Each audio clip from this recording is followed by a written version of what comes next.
versus Lomachenko. I do everything better. I hit harder, I'm faster, stronger, younger, more athletic, got more heart. There's nothing that he can do better than me. But Loma likes danger. He walks with the danger. I go to the bed with this dream. I wake up with this dream. Then you have a big motivation. Loma made me wait 4 years to fight him. I'm upset. I don't like him. I want to beat him bad. I want to send him to retirement. 4 years ago. Why he talking about this? Now for him it will be more easily than 4 years ago. No more words, only May 20. We'll see. May 20th, watch me whoop on an amateur. The youngest undisputed champion ever. GHP!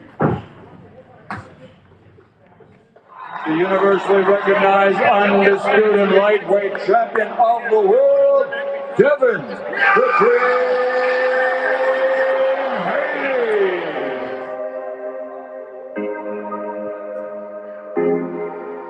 Undisputed, by definition, meaning not challenged or questioned. He's an undefeated, unified world championship fighter. In boxing, there was a time things were simple.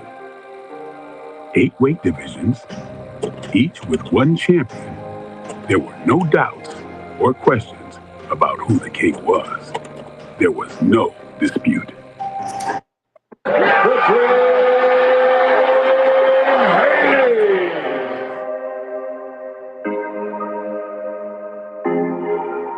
Undisputed, by definition, meaning not challenged or questioned. He's an undefeated, unified world championship fighter. In boxing, there was a time things were simple. 8 weight divisions, each with one champion. There were no doubts or questions about who the king was. There was no dispute. Over the years, one belt, one champion in each division became 2. That's it. The fight is over. And then 3. Adler stopping him in the 3rd round. To be undisputed in boxing became a rarity. Today, we are in boxing's 4-belt era. I don't understand it. Only one world champion, only one. As difficult as it is to capture those world titles, it has become even harder to keep them. The Tornado! While women's boxing boasts 6 undisputed champions, in boxing's 17 weight divisions, only 3 men hold all the titles. Canelo Alvarez, Jamel Charlo, and Devin Haney. And still! The importance of keeping those lightweight belts, remaining that one king, undisputed, is not lost on Haney. I made history, becoming the youngest undisputed champion. The real champ. The dream to do what is so rarely done, what he has never done, is what drives Vasily Lomachenko. I don't have a time. I'm not young. It's only one fight, 4 belts. And now it's close. It's very close.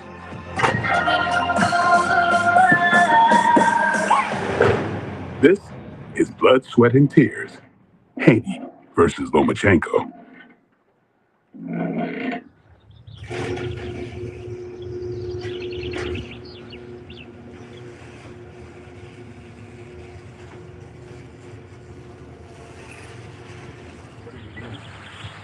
It's 5 a.m.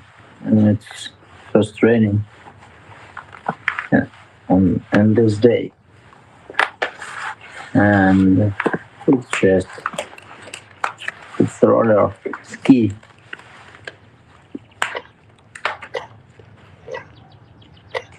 The early morning, prime time for uninterrupted training, as Vasily Lomachenko remains focused on his pursuit of becoming undisputed, a feat that has always been on his mind throughout his storied career. when Loma started professional career, he's the one who always was pushing any division has to have a one champion, which means undisputed. If you recall it, 10 years ago, nobody was undisputed champions. He went from 126, we couldn't get unified fights. 130, we couldn't get unified fight. He went to 135 for the bigger guys to go into undisputed. In a professional boxing, we have 4 belts. You can't be a world champion of one organization. How we have 4 different world champions in one weight classes? How? It looks like race. Lot of cars, and 2 cars will 2 first places. How?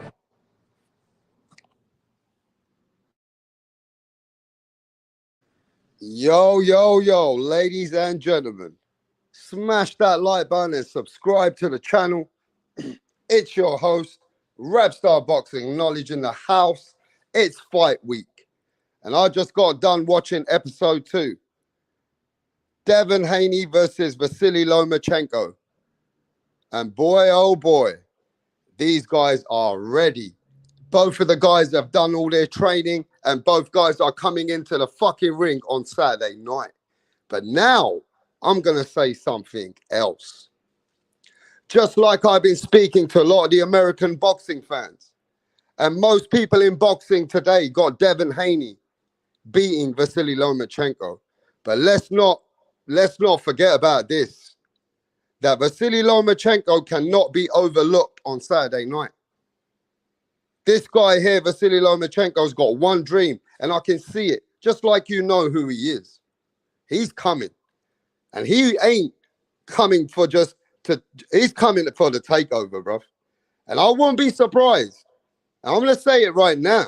I won't be surprised if Vasily Lomachenko becomes undisputed on Saturday night.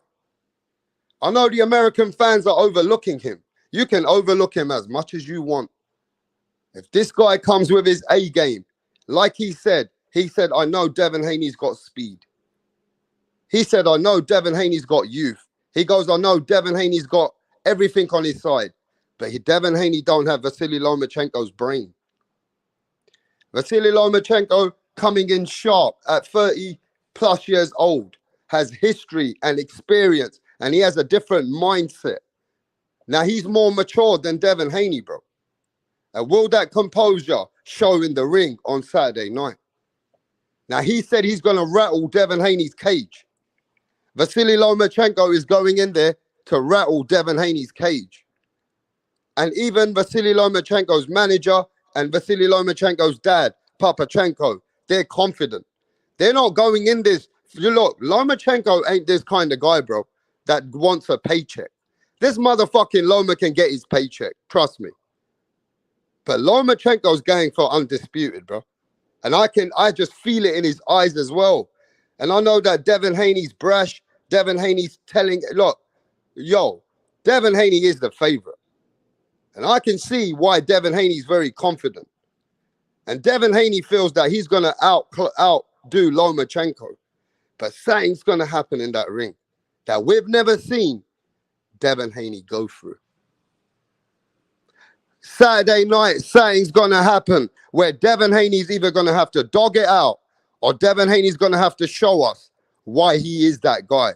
Because Vasily Lomachenko is going to put Devin Haney through the trenches. Vasily Lomachenko is going to put Devin Haney through the trenches. Remember my words. Lomachenko is going to put Devin Haney in some fucking situation. Now it depends how Devin Haney comes out that situation. Because yes, Devin Haney be looking good. Yes, Devin Haney might be winning the rounds, but there's going to be a part of that fight. There's going to be a moment where Vasily Lomachenko is going to attack. And once Vasily Lomachenko goes in there like a fucking bull, once he feels comfortable and once he feels that he's downloaded enough data that he needs on Devin Haney, then he's going to put Haney in the fucking trenches. Now, that's the time we're going to see if Haney's got it, bro. Because I'm telling you now, bro, Lomachenko, you can't not overlook Lomachenko on Saturday night. You can't. And I seen that Shakur Stevenson, Canelo Alvarez, Errol Spence, all the guys in America as well, they're saying that Devin Haney. But I'm telling you now, Lomachenko, bro, cannot be overlooked. He just cannot. He might just accomplish his dream before he retires.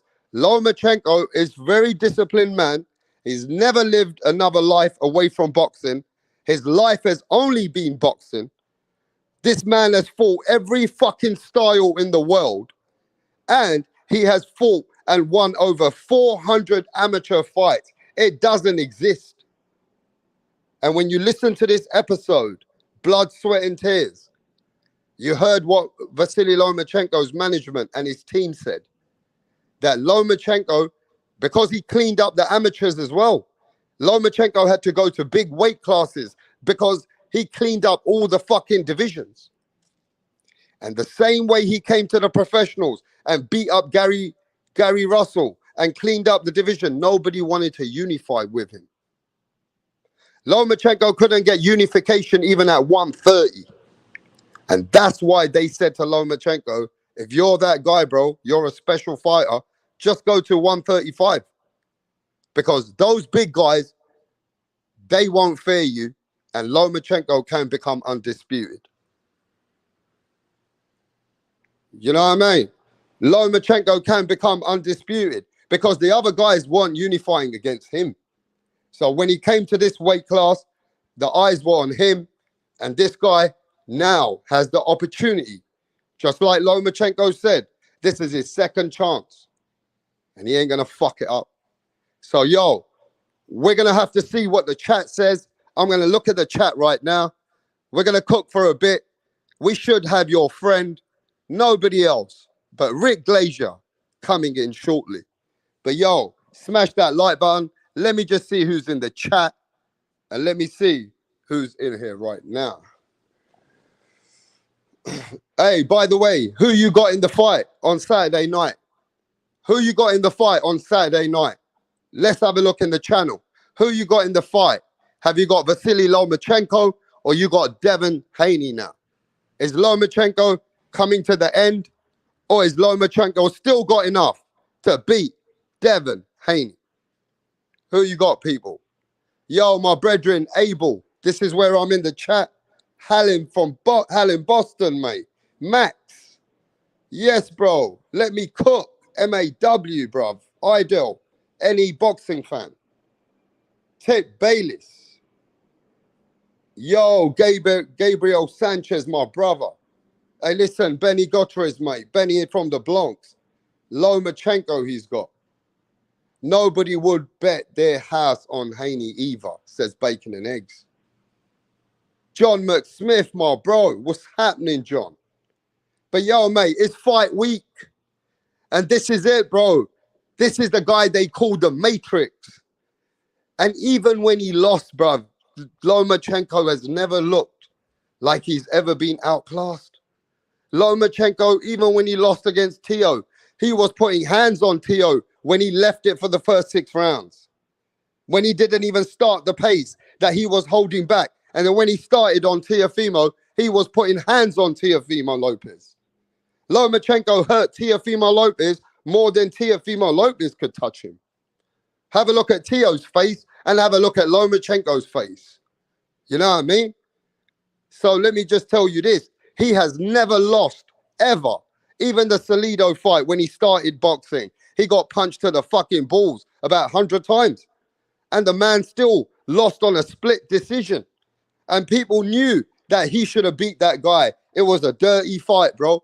And if you know your boxing and you analyze your boxing, you know that Lomachenko has never looked like he's lost that way. It's always been very close. You know what I mean? So, yo, Lomachenko's coming. Saturday night. Could this be the last time ever that we ever see? The Matrix. Has he got what it takes to confuse a Devin Haney and take Devin Haney out of his jab, out of his pace, take Devin Haney to the trenches? Can Lomachenko get on Devin Haney on the inside and start to break Devin Haney down to the body? Can Lomachenko catch Devin Haney many times to the body while Devin Haney clinches? Lomachenko starts to fight in the clinch. You know what I'm saying? Can he take that comfortability of Devin Haney away in the ring? You know, Devin Haney likes to dominate. You know, he likes to touch you and go, touch and go, touch and go. You know what I'm saying? Devin Haney's a great ambassador for getting points and trying to make sure that he wins those rounds. But yo, there's going to be times in that fight. There's going to be times in this fight, bro, Saturday night, that I'm telling you that we're going to either see the greatness of Lomachenko again, right? Or Devin Haney just going to have too much. And Devin Haney shows us that now it's the Haney time. That even Lomachenko can't catch him, bro. If Devin Haney can outclass Loma in defending and outpoint him, then it tells you that Devin Haney is that guy. That he got the skills to pay the bills. And he'll probably, if Devin Haney beats Lomachenko, and it depends how he beats him, maybe Devin Haney might become one of the most powerful guys in boxing. Maybe all roads will lead to Devin Haney. You know what I'm saying? You already know that Devin Haney making boss moves. He's got his own promotion. He's got his own team. He's got fighters fighting for his team. You know what I mean? Under DHP Promotions. So, yo, Devin Haney can't afford to lose.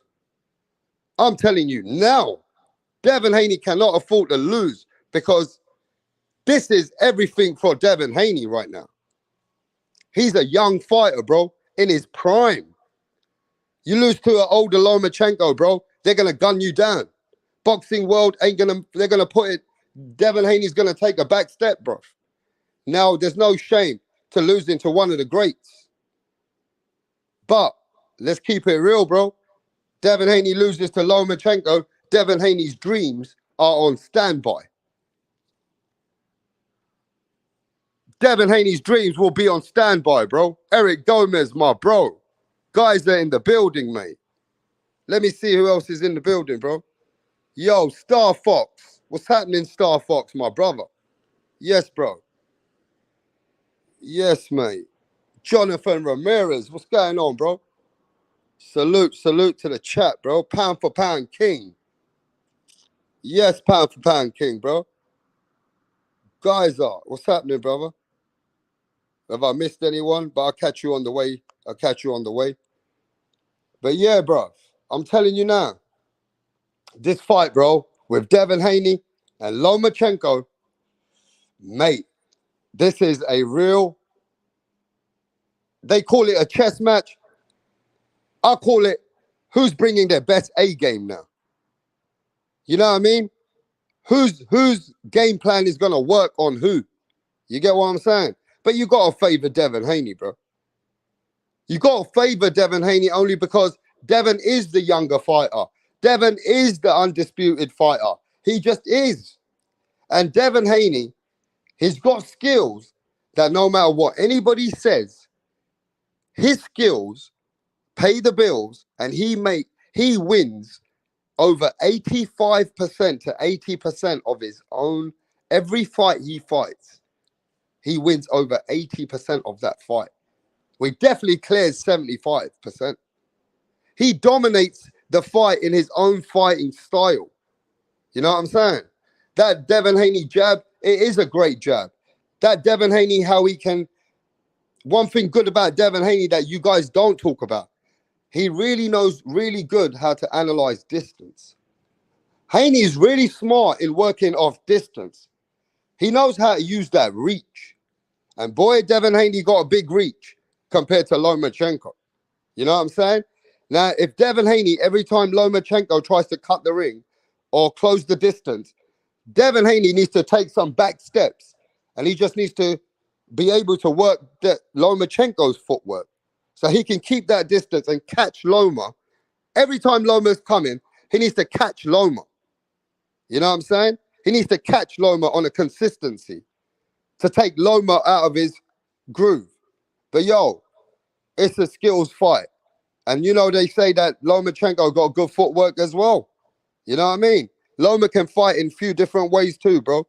That's one thing great about Lomachenko.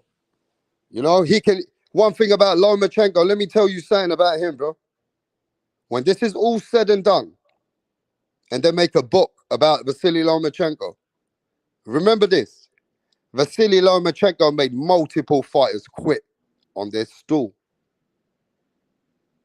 He made proper top athletes, warriors, sit on their stool and shit themselves and piss themselves and they quit. He made grown boxers quit. You know what I mean? And you know why? Because once he put his hands on you, those guys couldn't see the punches anymore. Vasily Lomachenko at one point in those lower weight classes, bro, he was so lethal.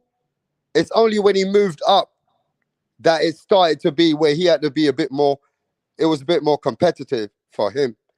But you look at some of his fights, bro, he didn't just beat them, he embarrassed them, bro. He fucking embarrassed them. And you know the difference is, yeah, there's not many fighters that can make you sit there. Yo, big up to XX Cuomo and G Smooth, my brethren. There's not many fighters, bro, that can make another warrior sit on that stool and just quit like a fucking bitch. And Lomachenko done that to many people, bro. That's why Lomachenko is somebody else. And in those weight classes, they couldn't fuck with him, bro. I'm telling you. He's a man that make you think about who you are in that ring. The way that he made those guys quit, because you know what they said? They couldn't see the punches anymore. When you can't see the punches coming at you, then you know this guy was something else at one point. Yo, yo, yo. No, keep the same energy. You're going for Haney, but I keep it real. I speak about both sides. And that's why people love WRAPSTAR boxing knowledge. That I can give it to you from a very good perspective for Lomachenko. Even though I am favoring Devin Haney to slightly edge this fight. But I will say this right now. I've been keeping an eye on it for both of them, bro. Fucking hell, man. If I do favor Haney, it ain't by much. And I just actually keep feeling like it's 50-50. If I see a Lomachenko that has shown me things in my life that I've never seen a fighter do at some point, then that's different. But at 135, he hasn't been doing that, bro. Yeah, look at what he did to Richard Comey. He fucking embarrassed Richard Comey. He embarrassed Richard Comey, bro. He asked the fucking referee, do you want me to keep punching this guy or what? Do you want me to keep punching this guy or what? Now, let me say this, bro. Imagine this, ladies and gentlemen. The big stage. Big up to my boy, Lomachenko and Devin Haney. But imagine this, Ralph Unreal, Jonathan Ramirez, Pounds Boxeo. Just imagine this, Cole. Just think about this for a minute, guys. They're all in the ring. The fight's carrying on, right? It's a 7th round. Haney's doing really well at this point. Haney's won 3-4 rounds. Lomachenko's won 3-4 rounds. Or it's even. Let's just say it's even. Or Lomachenko's losing on the scorecards by a round or two. I don't know, right? But then Lomachenko catches Devin Haney. Just imagine this. And then Lomachenko starts to fucking beat Haney in a few rounds. And then he looks at the referee. Lomachenko looks at the referee and says, yo, do you still want me to keep going?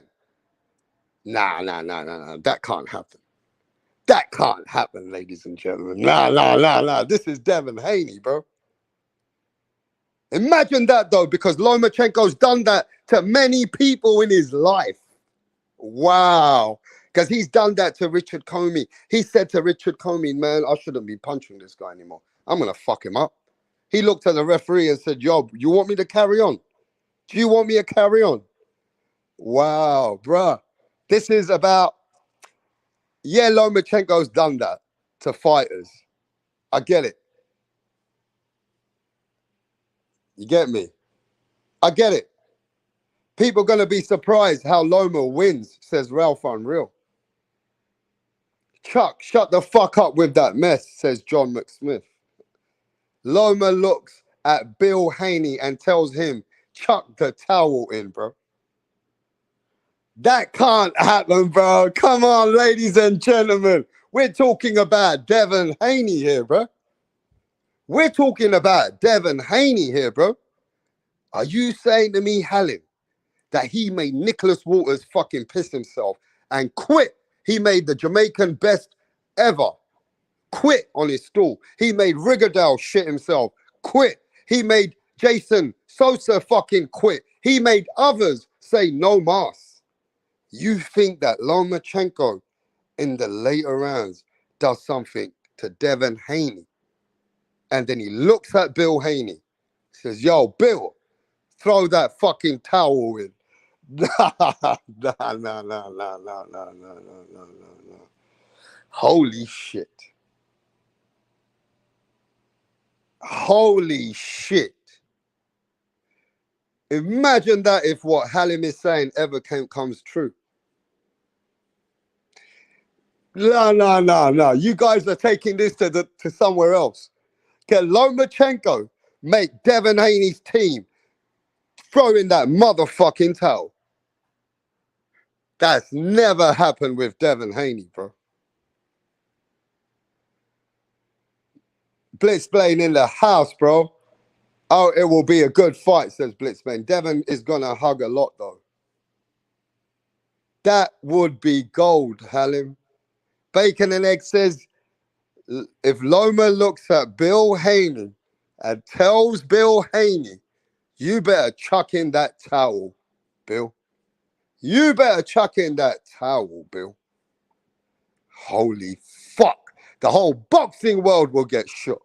The whole American fan base will fucking get shook down, bro, by Lomachenko again.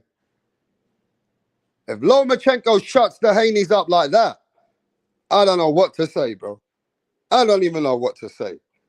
But I'm just saying that is very unlikely.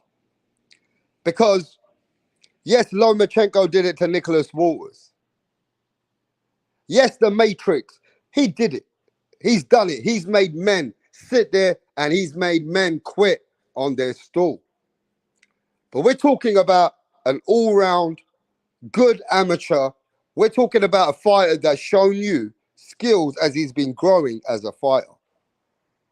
We're talking about a fighter that trained with Floyd Mayweather's camps, with his dad, a fighter that trained with Mike. What's that guy's name, bro? Michael, wait, let me remember his name, bro. Anyway, Devin Haney been training around the whole circuit, bro, with Zab Judas people. Devin Haney been in the whole top American circuits, bro. You know what I mean? He has been, what's that body snatcher's name as well? The body snatcher who used to fight James Toney and Roy Jones Jr. Tell me the body snatcher's name. Somebody put the body snatcher's name back in the day in the 90s, bruv. What was that guy's name? The body snatcher. The man who who had fights with Roy Jones and James Toney. Somebody read my mind right now. Yes, McCallum. Mike McCallum. That's right, bro. Devin Haney been training with him too. Devin Haney even trained with the people on our sides of the pond with the Ben Davidsons. Devin Haney is a legit. When I say a legit, he's an all-round legit boxer. He's certified behind the scenes. And everybody knows that. Everybody knows Devin Haney is certified. He's done his groundwork. People know who he is. Mike McCallum. That's right, bro. M-A-W. Slide and Counter says, yeah, Mike McCallum for sure. See, you got hardcores here, bro. Just with a sentence, they knew who I was speaking about. Mike McCallum. It just slipped my tongue.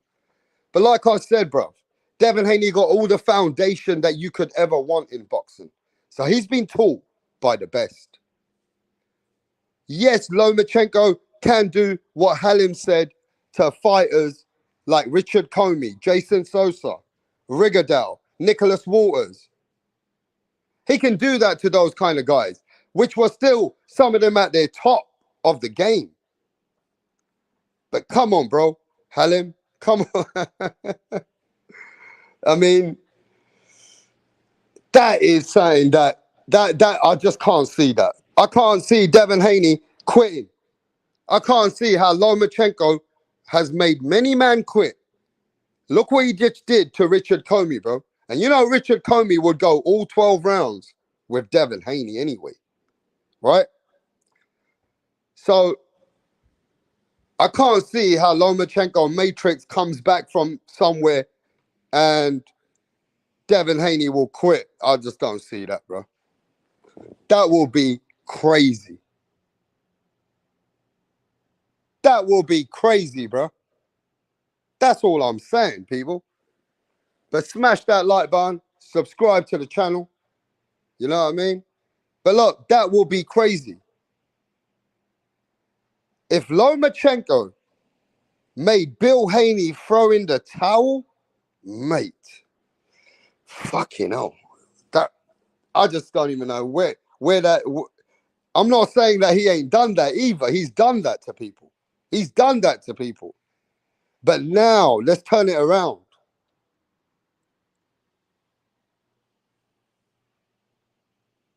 Let's turn it around. KS in the motherfucking house, bro. My bro, Mike from Boston. What's happening to Mike from Boston? Yes, man. What's happening, bro? Haney, if a punk and he can't punch. Mike said Haney's a punk. Oh, Mike, man. Haney's a good fighter, Mike. Come on, bro. I know you don't like him, though. And I know you want Loma to win. You know what I mean? And that's respect to you, bro. You know what I mean? You know, you like Lomachenko. You feel he brings more to the table all around. John McSmith. Salute to Rolly Romero. WBA champion, bro. If it goes on points, Lomachenko wins. I don't know how that happens, bro. Throw the fucking towel in, Bill. Nah, Carl, that can't happen, bro. Carl, that is very unlikely to happen to Devin Haney. Carl, Devin Haney's got the all-round foundation in boxing. He's a much bigger fighter. He's going to be coming in 20 pounds more than Lomachenko, bro. Well, he's at least going to be coming in at 156 pounds to 160 maybe. So Devin Haney's going to have the weight, the reach, the youth. You know what I mean? And come on, bro. He's took a couple of shots before. Yeah, Devin Haney's never been on the floor. So, Cole, you can't expect Lomachenko, right, to come and make Devin Haney quit. I don't know where we're going with that one now. I think we got a bit too hyped with the Lomachenko shit. Does anybody think in the chat, now for real now, that Lomachenko can make Bill Haney throw in the towel? Does anybody believe that they can make Devin Haney get stopped? Does anybody think that Lomachenko can stop Devin Haney? Yes or no?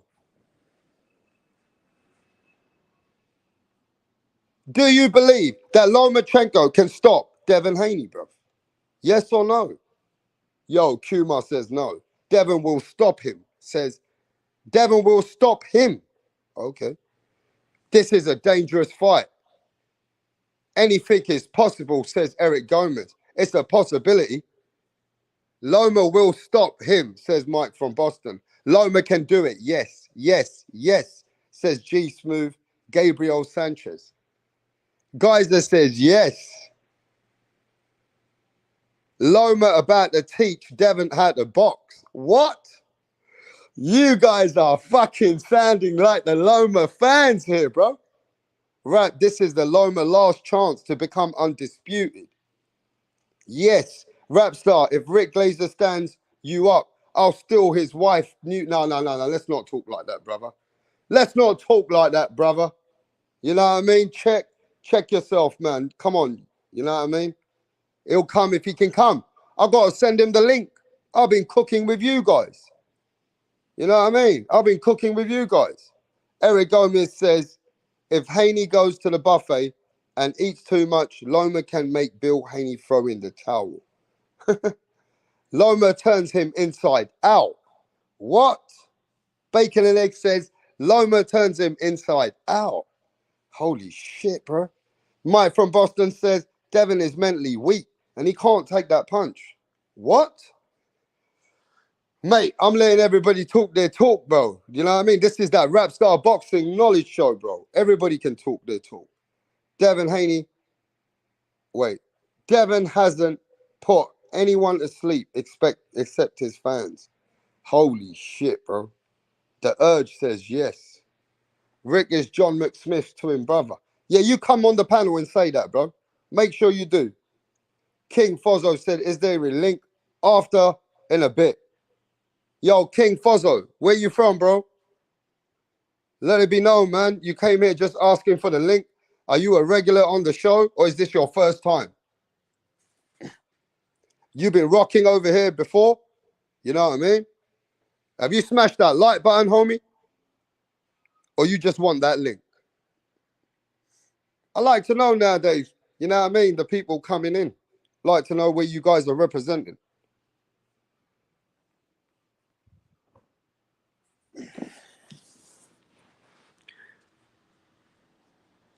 Loma got better experience fighting top fighters than Haney, says Hal in Boston.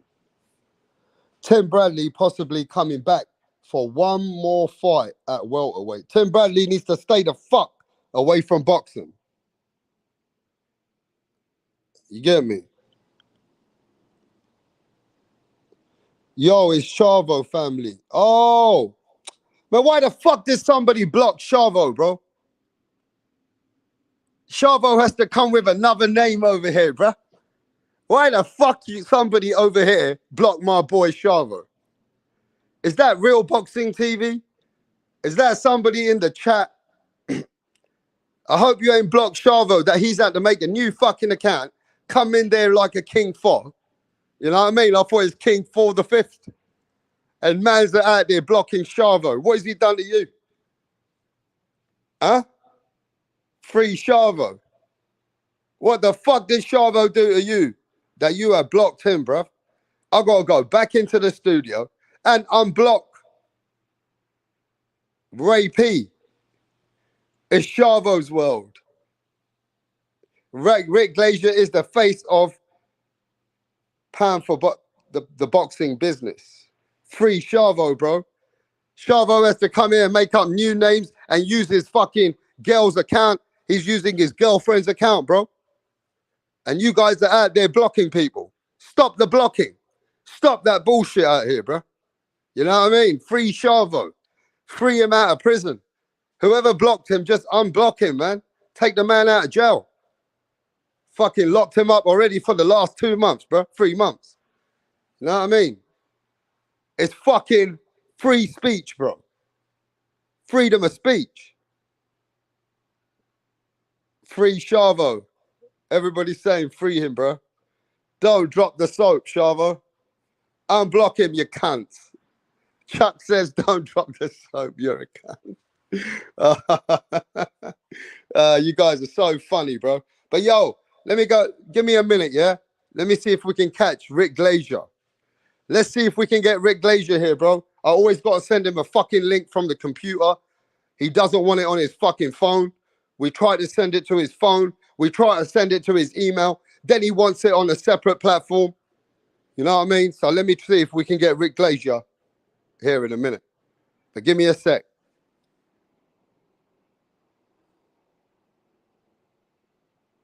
What up? How are you? I'm great. Can we meet you? My name is Tunde Tupac, aka the Rap Killer. Tunde Tupac. The Rap Flexer. Kill them all. Your name is Tunde Tupac. Tunde Tupac. You can write the Rap Killer there. But Tunde is your name. Okay. Yes. Okay. Thank you. Tunde, with your dressing, I know the kind of song that you're about to present. Yes. So you want to tell us about it? Just rap game. I kill the rap game because the haters want us down, but they're not going to get us. You don't need to tell us about the haters now. Rappers, right? You're a Yes. rapper. A rapper. Good. Let's hear you. Check it. Ha ha. Check it. Ha ha ha. Check it. Check it. Check it. I rule everywhere. I rule. They want to take me down, but they cannot take me down. Yeah. I rule New York. I rule Lagos to Atlanta. We go to Chicago. Check me out. Check my game. My game is tight. All the haters, I shoot them in the brain. Boom, boom, boom. I've been around with my guys, 50 Cent, Tupac, Biggie, Snoop Dogg. We're all in this game together because I kill them all. I kill Tupac and I kill Biggie. I kill them all because they can't contain my rap game. Hey! It's off the hook because I'll kill you all now. No, calm down. You killed? You killed who? It's just a lyric. Don't fear. Lyric. Yeah. Your lyric will put you in trouble. You have to be very careful. You don't just go about saying things that you don't know. It's a rap game. That's how it is. Oh, okay. How old are you? I've been in this game for more than 20 years. How old are you? I'm 15 years old. What? Just forget my age. Just focus on how long I've been in the game. And you know Tupac. You know Snoop Dogg. You know 50 Cent. Cent. God, we met in the States. Oh. Which state? Akwa Ibom. This guy. You're just a joker. You know what? Just go. We'll get back to you.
How you doing there, Rick Glazier? Is that you, mate? Yep. How you doing, buddy? Oh, you got the link straight away. That's good. That's good. Hey, Rick, nice having you here. I was just setting up the link for you. I didn't expect you to come straight in, but you're here now, and we appreciate having you. Thank you. Well, Rick, I got to get straight to it. We're going to talk straight with the tweets first, and I'm going to go straight into it with you because I know you're a busy man. But everybody, ladies and gentlemen, we got Rick Glazier here, and we're going to talk some boxing while he's got some time. I need to talk about what actually happened on the weekend, the sole focus on Tony Weeks. I've seen your tweets, and I know that's what people are talking about. And I want to talk about what you've been saying about it, because you also feel that, just like the fans feel, that this is corruption. Is that, do you agree with this? Absolutely. Basically speaking, I've been in boxing full-time for 32 years, since 1991. And all the years I've been in boxing, I've never felt that a decision or a referee stoppage was corrupt. I always thought it was ineptness. The guy didn't know what he was doing. The guy shouldn't have been in that position. And you know what? I gave people the benefit of the doubt, because corruption is very, very rare in boxing. It's not as much as people think. It's not to do with judge and referee. Some of the organizations, like the world organizations, some of them are a little sketchy, but as far as in the ring, overall the decisions are good and the referee stops are good. The other night crossed that line where as soon as I saw it, I knew something was wrong. I just felt it. I saw it my own. There was no reason to stop that fight whatsoever. Zero. Wow. So when you say something like that, Rick, it holds a lot of weight on your tweets. And you've been in boxing for a long time in your life, and you haven't used that word many times, I'm sure. No, it's true. And I've been watching boxing since I was 12 years old in 1971 with the big Ali Frazier fight #1. I went to the movie theater and saw it on closed circuit. I was a 12-year-old at the time. I was 6 weeks from my 13th birthday, and I've been watching boxing ever since. And you know what? I've never felt since I've been in the business, since I've known enough, and is in the business since 1991. I've never seen a fight that there's no doubt in my mind something is wrong. Now, I'm not saying that Tony Weeks was reached with money, but there was some form of corruption there. I don't know what happened. I don't have any facts. It just doesn't look right.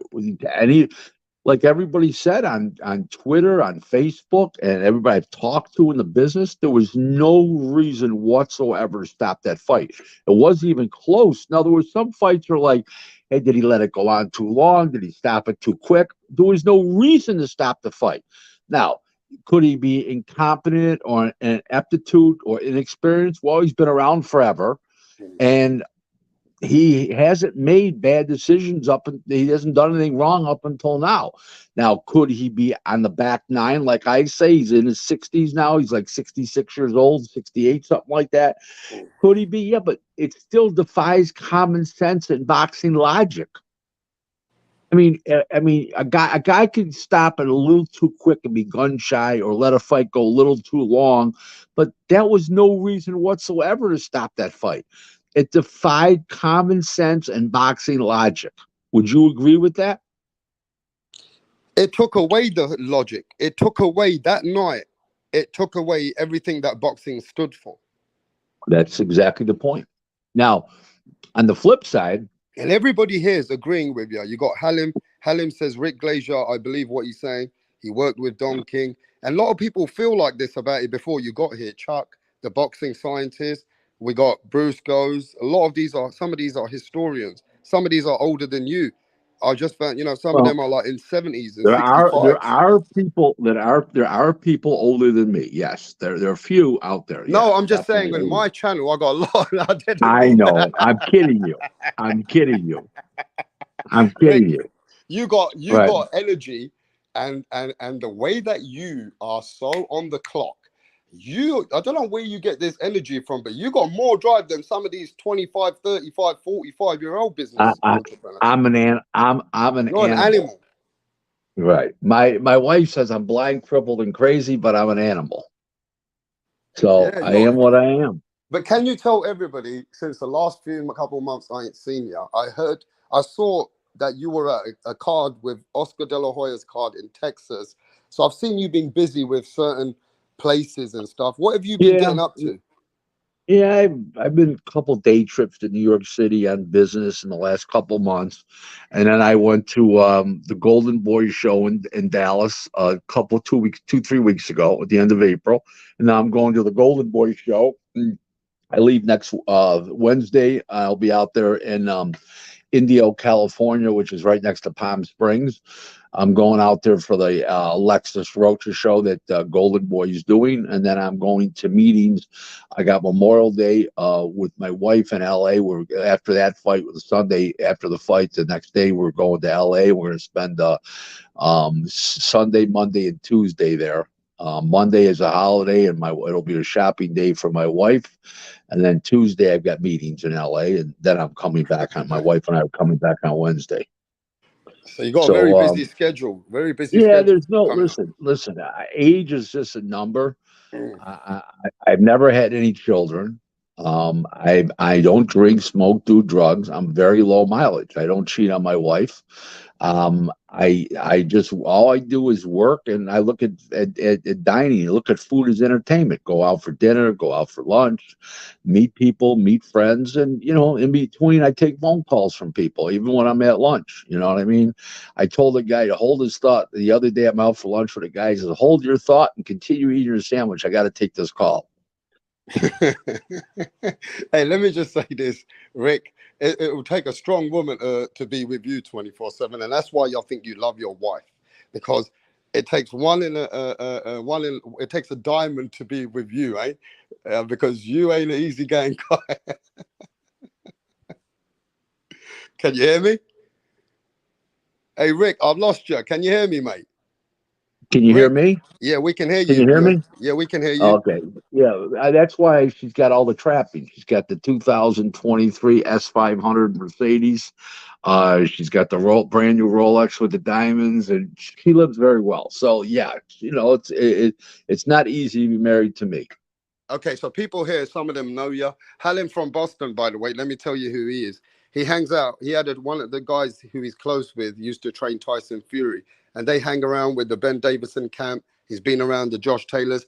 He's asking me that, can you ask Rick Glazier if he's still in white collar boxing? White collar. I think that's a misnomer. I'm in the white collar faction of boxing. In other words, I'm not in gyms, and I don't deal with fighters in that sense. I don't manage fighters. I'm a broker. I do business in the white collar faction. Okay, you do business in the white collar fashion. Is the term faction of boxing? Correct. It's the term they use for agents or people like you, promoters, agents, the people that run the companies. Like Eric Gomez runs runs a Golden Boy, and Brad Jacobs runs Top Rank and stuff like that. But let's not forget, you used to be a matchmaker years ago. Right. I haven't done that since 2016 when I got cancer. So I didn't return to doing matchmaking. Matchmaking takes a lot more out of you. Well, here's the deal. I don't have time for it. Number one, I've got too many accounts now, and I can't tie myself up to a couple of different promoters that are doing shows. I need to be, keep myself free for my time. And then also, I don't want to travel unless I don't travel unless I want to. And with you matchmaker show, you have no choice but to go. And I'm not getting put in that trick box. I don't need that. I don't need that. One of the great fights that you matched that I am really, one of the fights that I loved watching it was Joe Calzaghe versus Roy Jones Jr. Right. Mm-hmm. Yep. That was a great event for Joe Calzaghe, a great event for Roy Jones. And that defined. It was Joe. It was actually Joe's last. It was actually Joe's last fight. It should have been Roy's last fight. Oh yeah, it's true. Roy carried on for many, many years after, which no thanks to him. Here's one for you. I was at Lennox Lewis's last fight when he fought Vitaly Klitschko. I supplied the sparring partners for him for that last fight. Okay, and I was the matchmaker for the Calzaghe Roy Jones, and put the fight together. And make a long story short, that was Joe's last fight. So two British legends, and I participated somehow in both of their last fights. Wow, I mean that's great memories. I mean, to you that was just work, but to the boxing fans, that's great to hear that you've been part of that, because there's many moments that you've had that nobody even probably knows that what kind of people most that of them nobody knows. Most of them nobody knows because nobody's I'm in the back room making the deals for people and with people, and they're not announcing my name. So I'm like the world's best kept secret. But not only that, you do go to a lot of channels that want to speak about the current things that are going on all the time. But when you speak to WRAPSTAR, I'm very diverse. I like to talk about your life. I like to learn from people like you, what you've done in this sport. Who do you meet? What are you, I'm more interested in the outcome of where you became, what you've achieved in the sport as well, So I like to know about the character of the people that I'm speaking to. Right. Well, what's good to know about me, Rapstar, is that I'm not afraid of anybody, and if somebody what I say commits crimes against boxing, whether that person's a client or not, I'm going to blast them to their face. I'm going to blast them over the phone, whatever the situation is. I'm going to blast them over social media, on podcasts. If a reporter calls me, I'm going to tell the truth, and everybody knows that. And, you know, that's something that people must respect about me, because I don't care if you're paying me or not. If you've done crime, I consider crimes against boxing, you're done like a dinner. That's all there is to it. Are you ever going to make, or have you ever got an autobiography or biography, a book? You know what? That's a great question. I have the name of the book if I ever write the book. But it's not going to be a boxing book. It's going to be a book about all the funniest things that have happened to me, or I've participated in, and funny stories in dating, funny stories in boxing, funny stories when I was a racketeer back in the 80s. Yeah. And, you know, just a little bit of everything. Well, there's a question up here. You got your own website too, am I correct? No, it's just an infomercial, you know, a couple page infomercial about how to get a hold of me and stuff like that. It's not a website. It's not an operating website like I'm putting news out there. That's all. It's just how to get a hold of me. That's all. What does it say here? WRAPSTAR Boxing Knowledge will tell Rick that Turch said the fight was in the bag. Oh, I don't know if he's talking about the Tony Weeks thing, but yeah, it looks like it was. Tell Rick that Turch said. Do you know Turch? Yeah, of course I know Turch. Turch is a friend of mine from my hometown that used to be a fighter years ago. But this guy knows Turch, who knows you. Yeah, I know Bruce. I know Bruce knows Turch.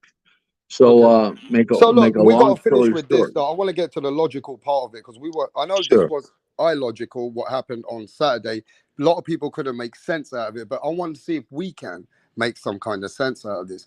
You said maybe you're giving now Tony Weeks, if you give him the benefit of the doubt, he's coming close to the end of his age, where his vision might not be as great. If we're gonna start to talk about Tony made a big mistake, wait. But then the guy was winning in the fight anyway.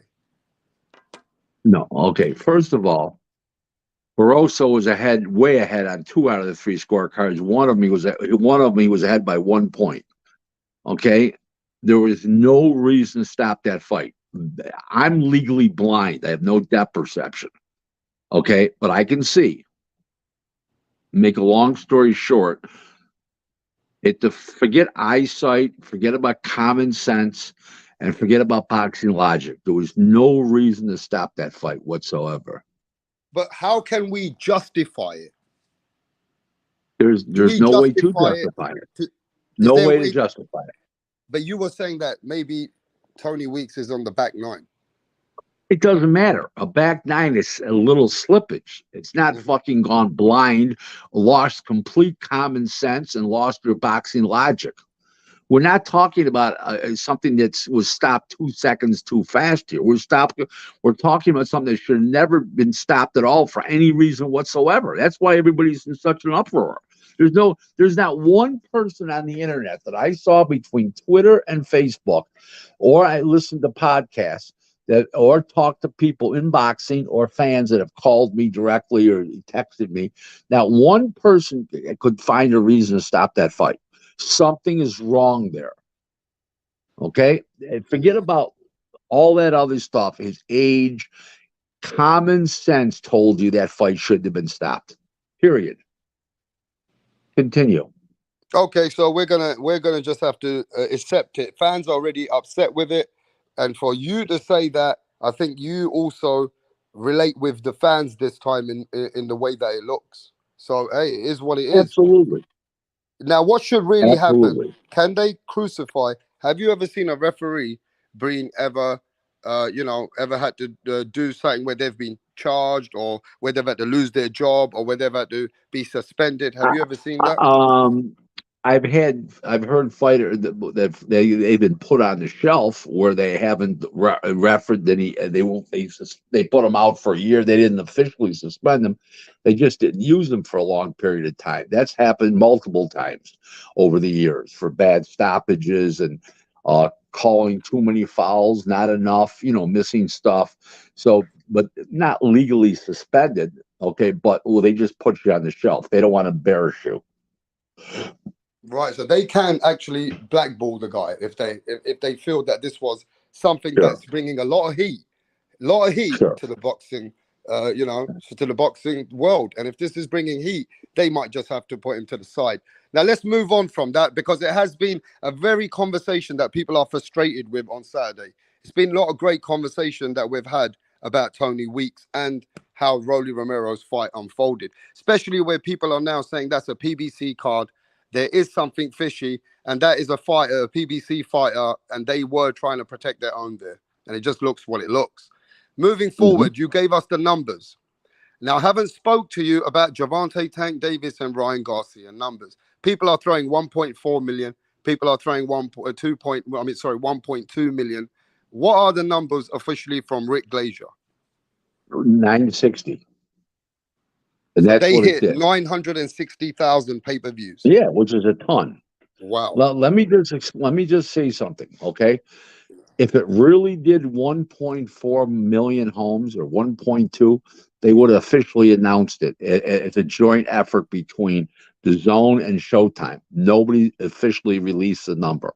Okay, they floated those numbers to the media. Okay, end of the story. Okay, So if they were real numbers, they would be bragging about it. Trust me, 960 is a great number. But when you lie and you put out ridiculous number, okay, it's a yeah, great of course number. it is. You realize that you do realize when the second Tyson Fury Wilder fight, the first time Tyson knocked him out. You do know that that did 875,000 homes. Yes, so yes, I heard it was 800. Yes. Well, 800, 875. Okay, so it's still almost 100,000 less than the other fight. 80 some thousand less. I mean, come on, it's a great number. Hey, listen, a lot of people are saying that's a good number. Now I want to take you straight to the Canelo Alvarez John Ryder fight. What's the numbers of that, Rick? Which one now? Canelo Alvarez versus John Ryder. Oh, it barely broke 200,000, but that was for a lot of reasons. The fallout because of the Zone had technical difficulties taking people's money and getting the fight out to them on Tank Davis and Ryan Garcia was an issue. Okay, and that's what the facts are. And it had a big fallout because of it. That was one reason. Nobody in the United States really knew John Ryder, even though I did. He beat Danny Jacobs, he beat Zach Parker, but they don't know him. That was the second reason. It was no reflection on Canelo himself. If Canelo would have fought a bigger fighter, and they didn't have that fallout from the Zone, from the Tank Davis Ryan Garcia fight, it would have done it 550,000 homes, 600,000 homes. Now I'm going to say this, right? There's a lot of, since these numbers have come out, even from yourself, I do have a lot of people which follow you on my channel. They actually respect your numbers because over the years they've been following you, and they, it is what it is. A lot of people believe in your numbers more than a lot of other people's numbers. Well, they should. Thank you. Well, I always get debates, and they always come on the debates and say, oh, no. Rick Glazier said it was these numbers. He has no reason not to say, and then they have arguments. You hear it all the time, right? Now, I'm going to say this. These debates are going on every day on my channel sometimes, whenever I come live, and every day on YouTube, that Tank Davis is the new pay-per-view star. Watch why. They bring your name on it now. Rick Glazier told you. Rick Glazier even said that Tank Davis did 980,000, 960, and Canelo can only do 200, barely 200,000. Now, can you explain to the casuals that is Tank Davis a face of boxing, or would those numbers happen without Ryan? Can you explain that? No, he did. Well, I'll leave it like this with you. It's a real easy way to settle that argument. Ready? Yeah. In January, when he fought on pay-per-view, Tank against Hector Luis Garcia, he did 61,000 buys on pay-per-view. Okay, now Ryan, it's a great match. Ryan comes up. Ryan's got 10 million Instagram followers. Are you listening to the people which fight every fucking day on the channels? Listen to Rick Glazier right now. Go on, Rick. And I feel there was two factors behind it doing big numbers. Well, three. Nothing else going on that night that was boxing related, which was a great night. Okay, number one. Number two is the matchup was excellent because it was two name fighters, and Ryan Garcia has a huge following, huge.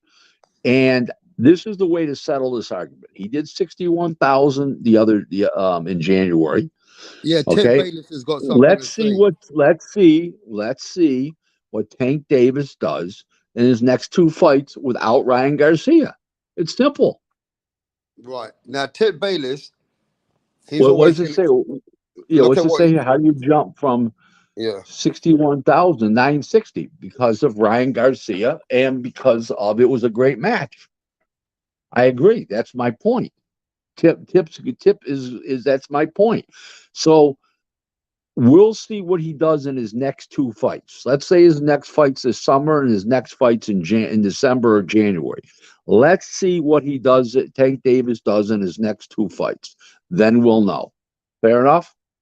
Yeah, that's a fair comment. You can't make a statement right now, but you know these fans always jumping on, coming at all the Canelo fans and saying we've got the face of boxing now. We've got Tank Davis. He is. Can you explain that this Canelo's been doing this for quite a long time? This is Tank because of Ryan. It's been sold as a joint adventure. Right. And don't forget, another thing is, okay, there's another big thing. You remember this. Canelo was only on the Zone streaming pay-per-view. It was not on cable. Tank's was on cable and with Showtime and also on streaming. So that made a big difference. Another thing is the press never got behind this because they didn't go to Guadalajara. You know, a lot of people think that's like, you know, almost like a third world country, for Christ's sakes, these days. As many the murders and stuff that are going on, the kidnappings and murders that are going on down there. So you didn't get the press behind it because they didn't go. So there was a lot of factors involved. Let's just see what Tank does in his next couple fights. Okay? But he ain't the face of boxing because of one big show. Put it this way to you. Fury's making 40, 50 million a fight. Yes. Joshua makes that. Nui is the biggest thing in Japan. He's bigger in Japan than Tank Davis is in the United States. Wow. Okay, so yeah. And Canelo, he's more North American. Tank's limited to the United States. What I'm saying to you is, if he's so big, why is he making 50 million a fight like these other like Canelo does and Fury and Joshua, and then Nui makes like 10 million a fight? Come on. And especially not being a certified world champion as well, really fighting the top guys as well. Don't forget. He's not fighting right. Right. I agree. That's a weird situation in that anyway. But they've done well to sell the package, and they really have made it. They've done amazing to sell that package, and they've done good. Right now, absolutely. I want your views before you go, because I know you'll be on the phone again in a bit. Now, I want to ask you, we got a big fight coming up this weekend. People are hyped up. Vasily Lomachenko, they've been watching the episode 2. We all watched it. I watched it yesterday, right? I watched it, today. And, you know, this is Lomachenko's last hurrah. Last hurrah. Devin Haney said he ain't going to let that happen. And Lomachenko's team said that the only reason we're at for this undisputed, because this is what Loma really wants. This is why we're doing it. Do you feel that Lomachenko got a chance to beat Haney right now? Well, I'm going to say this. Haney's got youth. Haney's got length. He's got overall size. He's got strength. Okay, and he's got speed all over this guy. Okay, and the other guy's 35 years old, has been relatively inactive last couple years. Okay, those things all point towards a Haney victory. But the flip side is Haney's going to have to be on top of his game to beat this guy. A Haney who comes in and performs at 75 or 80% is not going to beat this guy. This guy's got to be performing at least 90% to beat this guy. This guy's got quick feet. He knows how to fight. He spins you around a lot.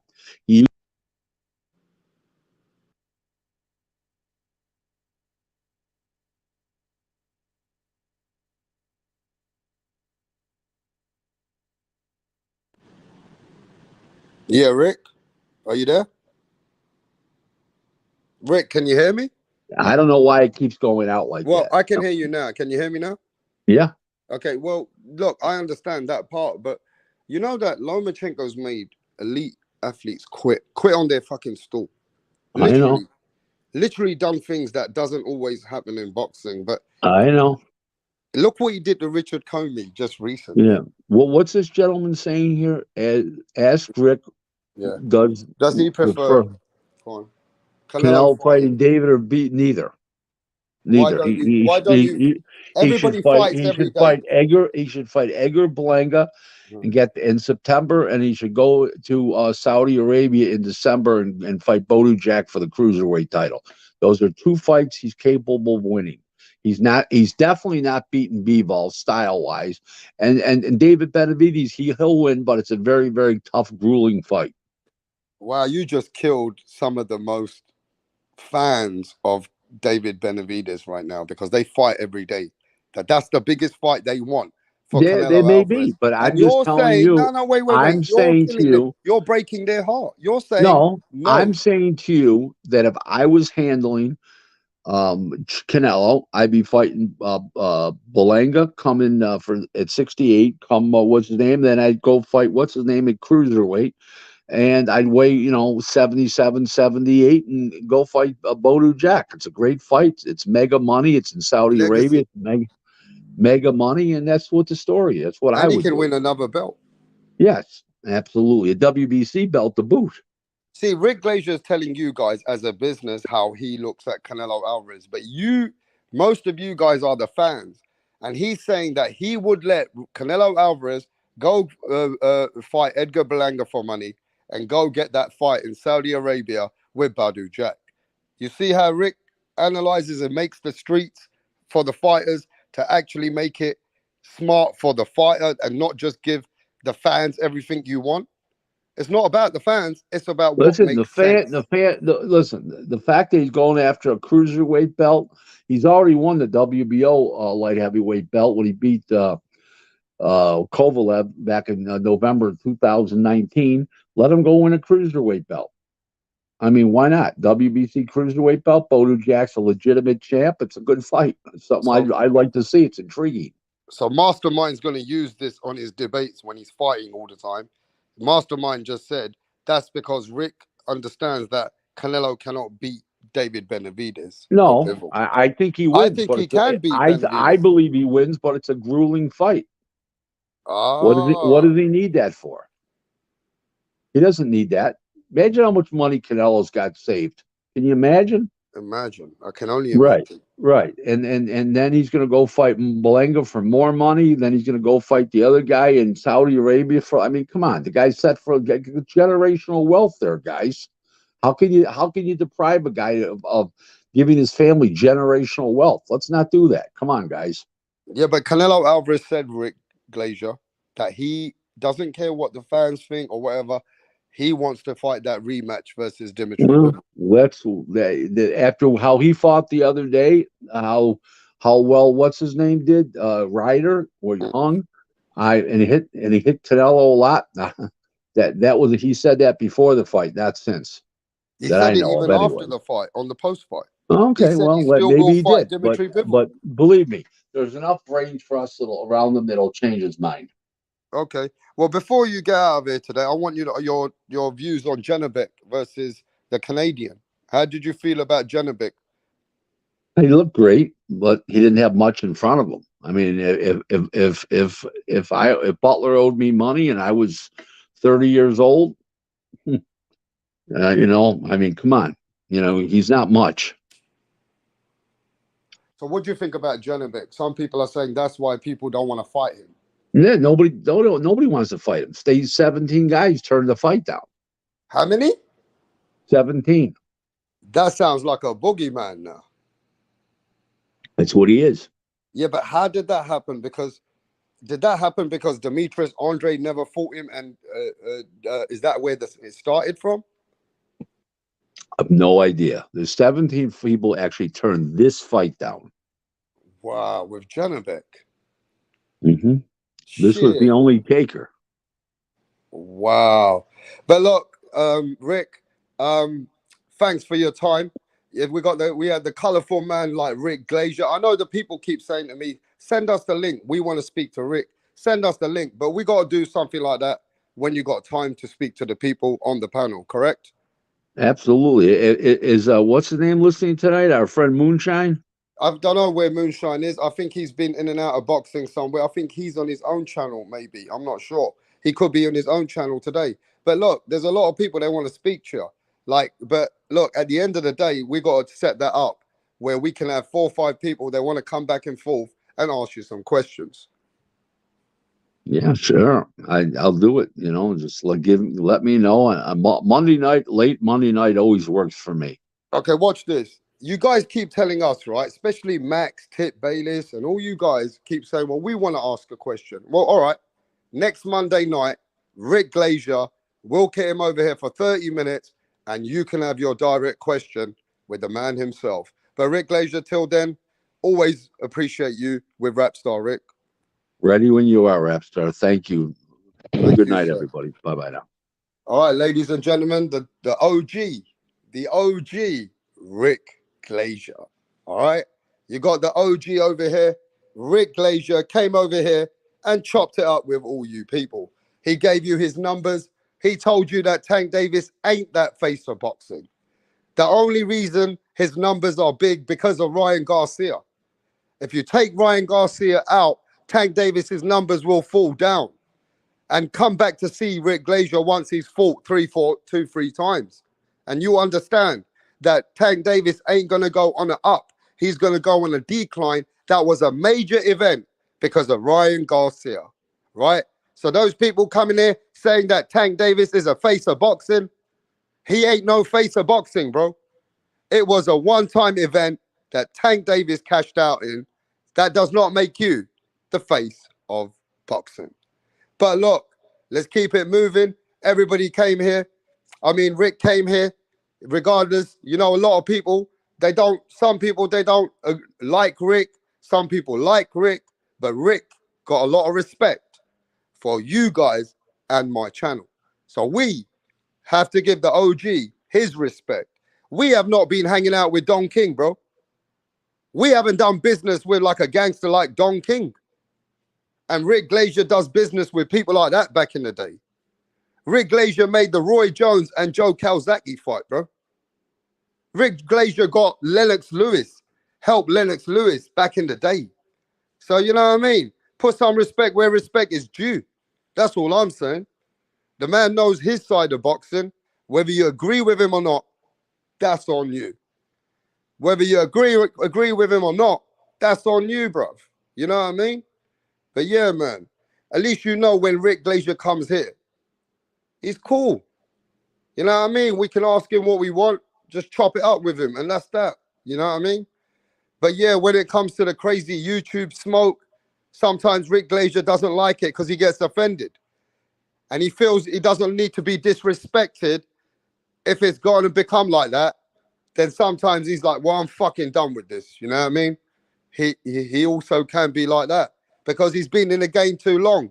So he don't like people downplaying him. You know what I mean? Oh, man. But yo, let's keep it moving right now. Now you saw the exclusive live. Yeah? You saw the exclusive live with Rick Glazier. Now I need a few minutes. Who wants a cook? Who wants the link? Let me know who wants the link. I'll be back in a minute.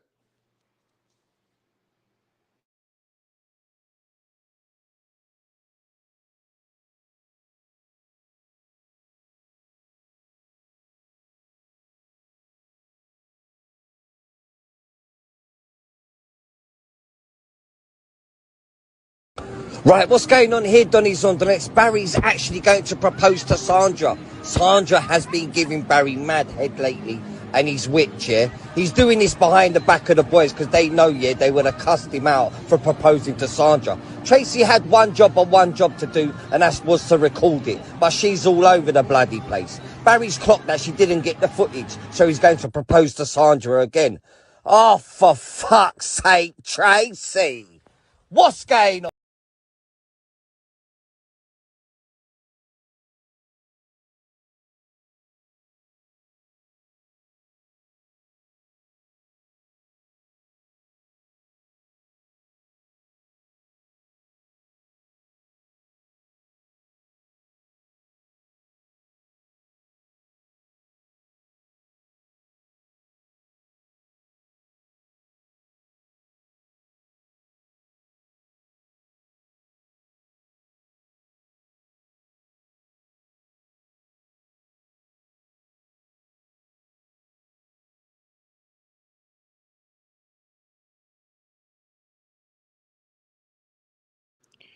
Yo, yo, yo, listen, you know when WRAPSTAR comes, bro, WRAPSTAR can come here for a 5-course meal. You know what I mean? Or I can just shut it down with a 3-course meal. It's been a great live between WRAPSTAR, Rick Glazier, and you guys. It's been an amazing live today. But yo, I need 3 people to tell me that you want the link so I can leave you guys on the channel to cook. But I need to see 3 people. If 3 people say they want the link, we're going to keep it moving, and you know it's going down if we send the link. I need to see 3 people send the link. That's 1, 2. I need to see 3 people come in the panel, all right? So that I can go and do what I got to do for 5 minutes. And we got to talk about Devin Haney. The episode 2 just went down. I just see 2 people so far. Real Boxing TV. No, Abel, I want the people that's going to come here, bruv. I need at least 3 people to come here now. Real Boxing TV, King Fazo, John McSmith, all 3 of you got to hit that link, bro, because I'm going to get maybe another guest in a bit. I might reach out to another guest. Hey, man, it's Devin Haney versus Lomachenko. Maybe we need to speak to Devin Haney's people. Maybe we need to speak to DHP Promotions. Maybe we need to speak to the trainer, Devin Haney's dad, Bill Haney. But yo, I need 3 people to tell me they're coming on that link, bro. All right, Max, you're going to hit that link too, you know. I need somebody to sit here and keep it composed while I come back.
Yo, JB Sports, we got Chavo TV, we got John McSmith.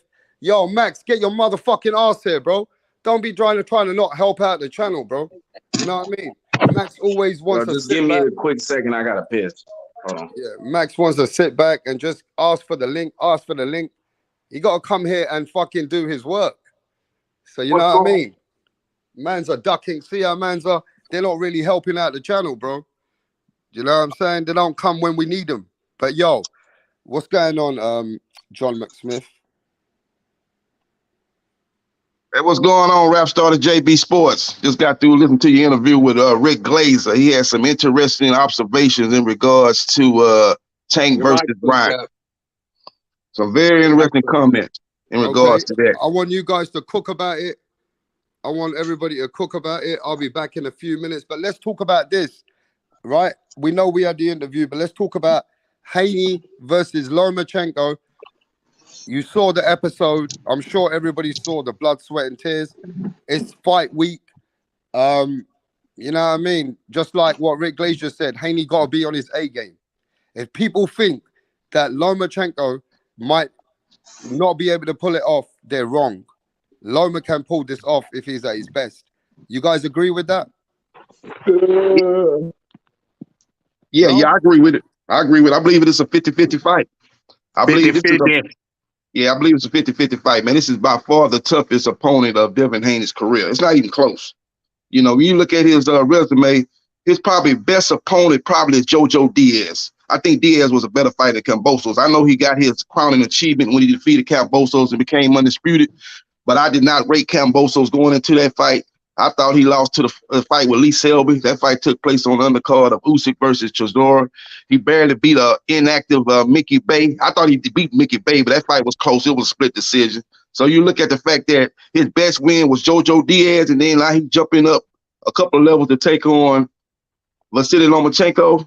This is a big test for Devin Haney. This is a test I believe he can pass, but nevertheless, this is a big step up for Devin Haney. He's fighting a guy that's very, very crafty, a guy that's got great footwork, a guy that coming out of the southpaw stance. Now, he's a little small, so at the end of the day, I believe a great big man beats a great little man. But if he's compromised trying to make 135, one fight too many, that could be to his detriment facing the Matrix Lomachenko. I just didn't have it tonight. That's the excuse. I just didn't have it tonight. I didn't feel right coming in. That was Devin Haney gonna say if he trying to make that 135, one fight too many. He gonna say he was trying to make that weight one fight too many. That's what you're saying? Or you think he gonna say he lost to the better man, or you think he gonna say I just didn't feel good coming in, and man, I think I should have went up to 140. I don't think Devin, even if that happens, because even that is the case. Yeah, it may be true. He might not admit that. You know, he gonna give Lomachenko his respect, but you know, we gonna see it really on weigh-in. You know, if he come in there looking like a skeleton, that's gonna kind of give us a clue right there. That man, this dude have a hard time making it weight. He did last time, and that was damn near what, almost a year ago, like 8-9 months ago. Right, he looked like the fucking crib keeper. So it's hard, bro. Where are you getting that from, man? Devin Haney is ripped. Where are you getting this idea? It looks like a skeleton, man. That dude is ripped. Go back to the weigh-in, man. I don't know if you saw the weigh-in to the same Kambosos. That's what a skeleton looks like. I want to go back and look at that weigh-in. He looked like a skeleton. Everybody know that. You don't want to come up here and I'm like, are you even listening to what we're saying, bro?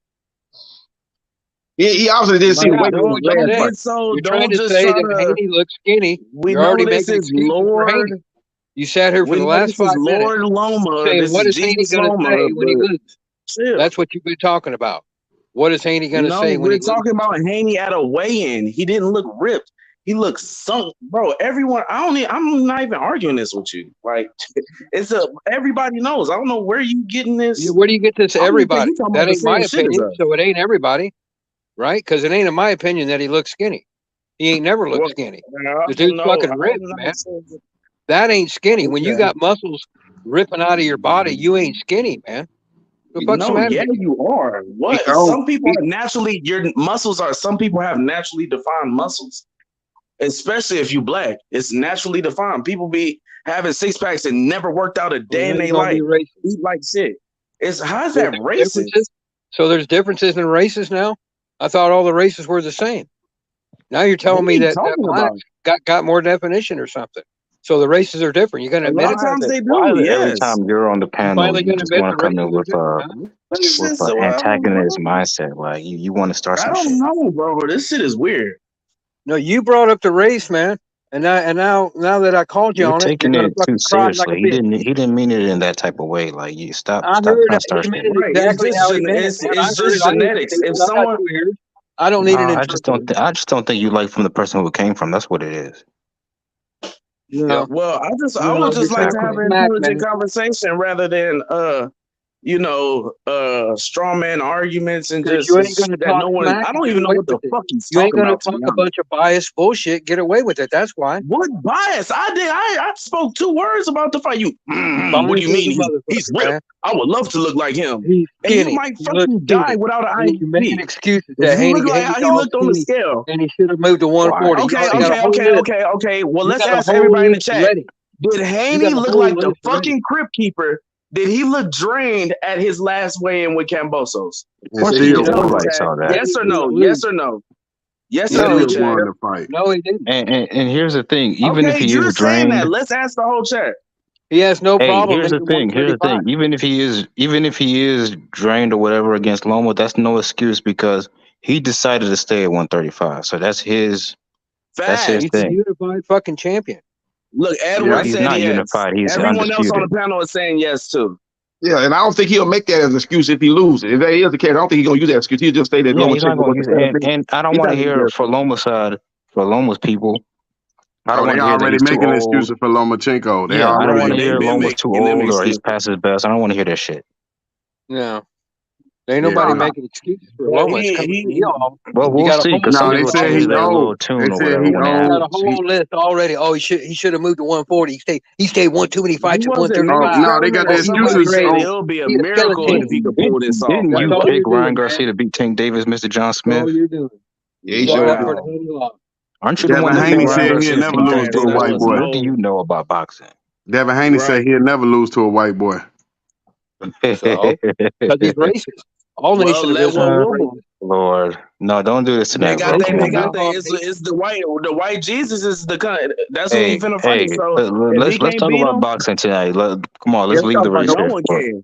Yeah, we got a big fight coming up this Saturday. 2 top pound for pound fighters arguably fight, man. One of this fight going to undoubtedly be the top dog at 135. They'll be in position for other big fights later on this year. So let's kind of talk about the fight, break down the fight, the strengths and weaknesses of both fighters and what each fighter needs to do to become victorious. Because it's a very intriguing matchup between Devin Haney and Vasily Lomachenko, 2 high-skilled fighters, 2 guys that are at the top of their game. So it's going to be a good fight. Devin Haney must win by any means necessary. Devin dominates this fight, I'll be shocked. At the top of his game at 35 years old. God damn, man, you guys are just saying anything, I swear. You must just love to hear yourselves talk, man. That's what it is. So now you have so you got the excuse. I see you. Oh, okay. Floyd beat up Canelo at 36 years old. Why can't Loma do it? When was he at the top of his game at 135? Other fighters' age as a validation of Loma being 35. That ain't gonna work. Get it out of here. Okay, that's cool. But we just saying that shit because if he lose, though, was he at the top of his game at 135? And when was he at the top of his game? He's already lost twice. What he did to Comey, what he did to Nakatani, he act like he's unbeatable let him or something. Let him answer real quick. He's on the downside of the mountain. So you like Haney?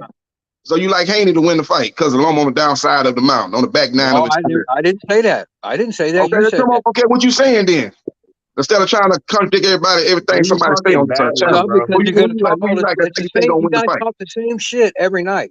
That's why I keep cutting you off. You say the same shit you said last night, the same shit you said the night before, and the night before, and the night before. It's not that deep. And everybody's tired of hearing the same old fucking pro Haney bullshit. So who you picking? Okay, well just answer the question. He really means pro at the top of his game at 135. That ain't a fucking question. Hey, if you don't want to listen to it, John, then turn off the station, motherfucker. 35 years old. It was literally a question. It's a dumbass fucking question.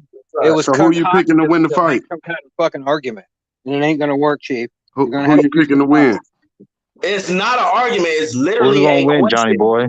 I got Loma at his top of his game at 135. But if he loses, you're just gonna say he was old. Right. If Loma loses, he's gonna be too old, right? Yeah, at least you could say he was at the bottom side of his head. Yep. If Loma we'll see, Johnny boy.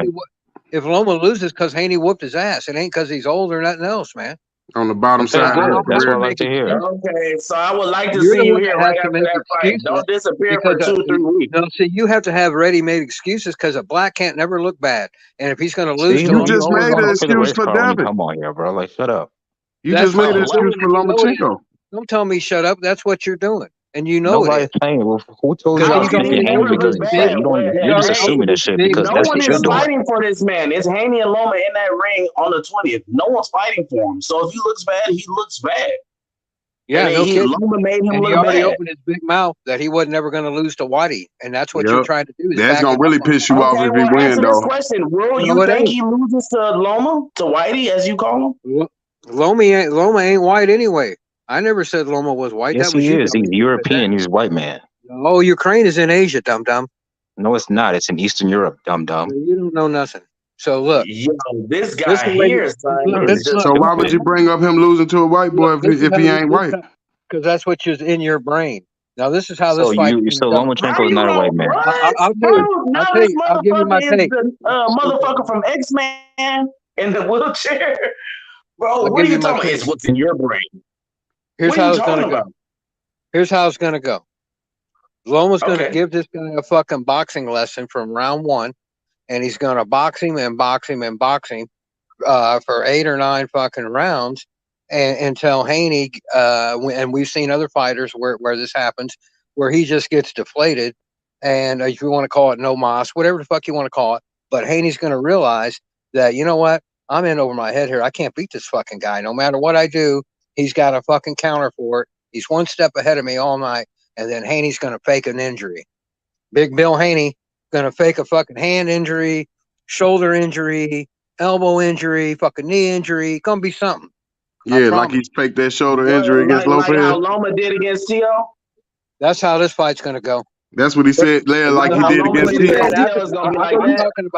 I'm talking about during the fight. The fight is going to get stopped.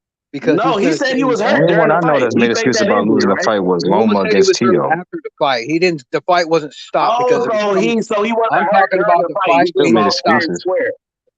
He lost fair and square. He wasn't hurt during the fight. He was hurt after. Whatever. I'm telling you, this fight's going to get stopped because he's going to say he's injured. Bro, this motherfucker here, bro. You catch him in the corner. Oh shit. Oh no. So you answer the question: was Loma hurt during the fight, or was it after the fight he felt hurt? I don't know nothing about it. He changed his story on that shoulder injury. Oh, here we go. Well, so he has the history of making excuses. Lomachenko. The O's of boxing because you don't know the X's and O's of boxing. Lomachenko got a history of making excuses for losses. Says the guy who picked Ryan Garcia to beat Tank Davis. Talk about egg weights. Right. So obviously you don't know what you're talking about. Tell me the X's and O's of why you chose Ryan Garcia to beat Tank Davis. Exactly. I already explained all that. I already went through all that. Tomato. So he said Devin Haney gonna quit against Lomachenko. Remember that. He basically gonna wait Don't be putting words in my mouth. I didn't say he was quitting on his stool. You said he's gonna fake an injury and quit. Yeah, that's right. He didn't say quit on the stool. That's what he just said. He said Loma gonna make Haney quit. No, he ain't gonna quit on his stool. It's gonna get stopped because of an injury. Dum. Don't be putting words in my mouth. Can I ask y'all a great? You gonna put some money on it? Lomachenko get a stoppage. That's a TKO. You gonna put the money on that in Vegas. You can win you some money if that come true. You heard it here first. Can I ask y'all bet on here right now. Hold on, let him ask the question real quick. Put $50 on it. No, I want to ask him if you want to put $50 on it. That Loma gonna stop Devin. Who, me? No, not you, motherfucker that keep talking all this racist shit. I ain't talking to racist shit. You brought up racist. That's fine. I'm sorry. I was wrong. He's not talking racist. I really hate people who throw shit out there. He's not talking racist. That's John. He be doing that shit. Okay, yeah. I'm sorry. I'm wrong. But I want to say if you want to put $50 on it. You don't play that game. Okay, that's fine. I just want to say if you put $50 on it, bro. But can I ask I ain't got to put no money on it. I done told you. You don't believe in Loma. He ain't gonna do that. Yeah, put your money where your mouth is. Brother, ask your question. He's hoping Loma wins. Yeah. That's what it really is. The question is, I got to ask y'all great brothers, and thank you for allowing me to have the time with you great brothers, because all y'all making great points. But yo, Ben, what up, bro? What's going on, Ben? How's it going, bro? Once. I thought that was Ben. It sound like Ben. What's going on, Ben? It's WRAPSTAR. Oh, what's good? Shalom, WRAPSTAR. I thought you was taking some tea. kick it back and let people do the chat, man. I I've been just want to looking for let you, people my know. G. I just want to let people know. Hey, Ben, Let mute and me get this unmute your off, mic. bro. Let me get this off. I want to let people know that Ben Israel's old school. So now that we've been in this game for a time, sometimes we agree to disagree. But he's my bro. He's been with me from day one. We sometimes agree to disagree. Ben Israel is a real one in itself. So Ben, respect for coming onto the show, bro. I want to ask the great brothers WRAPSTAR. Hey, Ben, do it again. Did you mute and unmute your mic? Give me a minute, my static coming in. Cause your shit is fucked up, bro. Like it's like once Devin Haney watched Lomachenko, do y'all think Tank Davis deserved to give Devin Haney a shot at that super duper quadruple A side? Because you know Devin Haney the new face of boxing. I mean, on Tank Wait, Davis what? the new face of Well, boxing. I can't really understand what You you're just saying, say bro. Devin Haney the face of boxing. Again, or get off the panel, then come back because it's fucked up. Yeah, Ben, your mic is fucked up. Get off the panel and come back. Yeah, but I believe what he said was if he beat Lomachenko, will Tank Davis give him the opportunity and with the A-side stats because Devin Haney is going to be the new face of boxing. So he must think Haney and Loma going to do about 1.3 million pay-per-view buys. Hell no. That's going to be the case. I don't see that happening. So I'll be shocked if it does 200. It's not even about how many pay-per-view buys he do because it's for legacy. So he just don't want to let him know. He can just wait him out and wait till he got them belts, and he can get one there. Yeah, but we talking about the face of boxing, man. You got to be able to draw people to your fights, man. Do the face of boxing. Devin Haney became in here the face of boxing, and I think it's Hector Garcia ain't doing no numbers. Hector Devin Garcia, Haney is the face of boxing. yeah, Tank Davis doing the numbers. We know Hector Garcia. No, but I'm saying, so if you can fight Hector Garcia, you can fight Devin Haney. Yeah, they gonna offer Devin Haney a contract if he beat Loma. They gonna offer him a deal, but it's gonna be some 80-20, something like that, based on the numbers.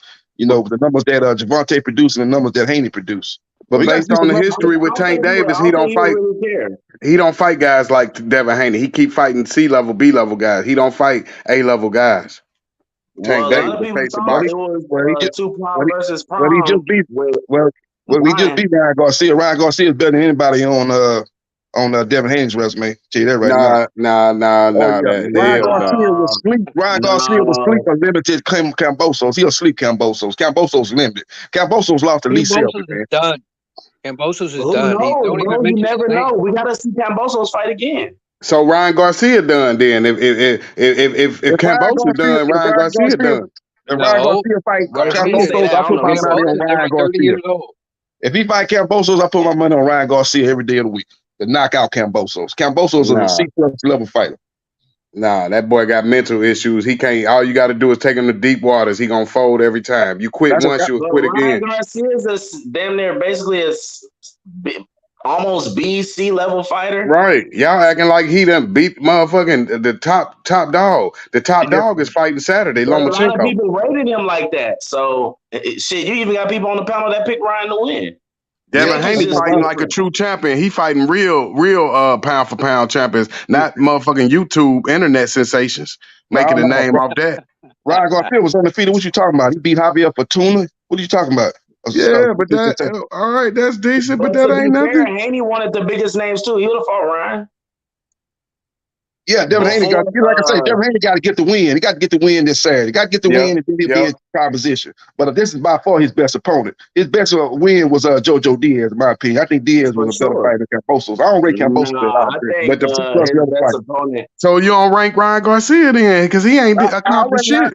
I rank Ryan Garcia ahead of Cambosos. He ain't never been no champion. He ain't never been. At least Cambosos beat a champion. Yeah, he beat Teofimo Lopez. Cambosos right. Who has Ryan beat? He ain't beat no champion. Yeah, Tank beat Ryan. Tank beat a whole lot of good fights. Beat Barrios. Beat Leo Santa Cruz. You talking about Tank Davis? I don't care. I ain't talking about no Ryan. I'm talking about Tank. Yeah, that's what I'm saying. Ryan Garcia is Devin is taking the more risk fighting Lomachenko than Ryan. Ryan easy victory. Ryan wasn't no easy victory. That was a 50-50 fight. You saying it after the fact. It's easy to say that right now, but going into the fight. Remember we said that going into the fight. You had people picking Ryan Garcia. Yeah, of course. But I'm saying going into it still was 60-40 for Tank. You had Well, people picking him. you and people that know boxing for real, but it was a lot of people that thought Ryan would win. Yeah, but they going with the hope shit, just like he going with Lomachenko. He hoping that motherfucker win. Exactly, bro. They were going with their hearts. They weren't going with like real boxing shit. It was, they hope Tank lost to Ryan Garcia. Bro. I just gotta play Yeah. Yeah, because they don't know shit about boxing like John over here. That's what you do with every single black fighter. Every single black fighter, no motherfucker, because he's more skilled. Always playing the race card, you victim ass nigga. Shut your ass up. You're a weak ass Just motherfucker. have somebody beat him. You're It's a not that victim. deep, bro. You're weak, dude.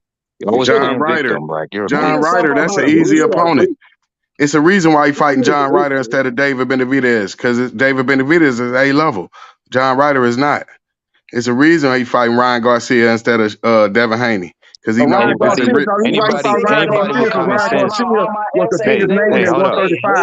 on common sense can see Tank was more skilled than Ryan Garcia, except for he's the biggest name that you could beat. He's not the biggest threat. He'll lose.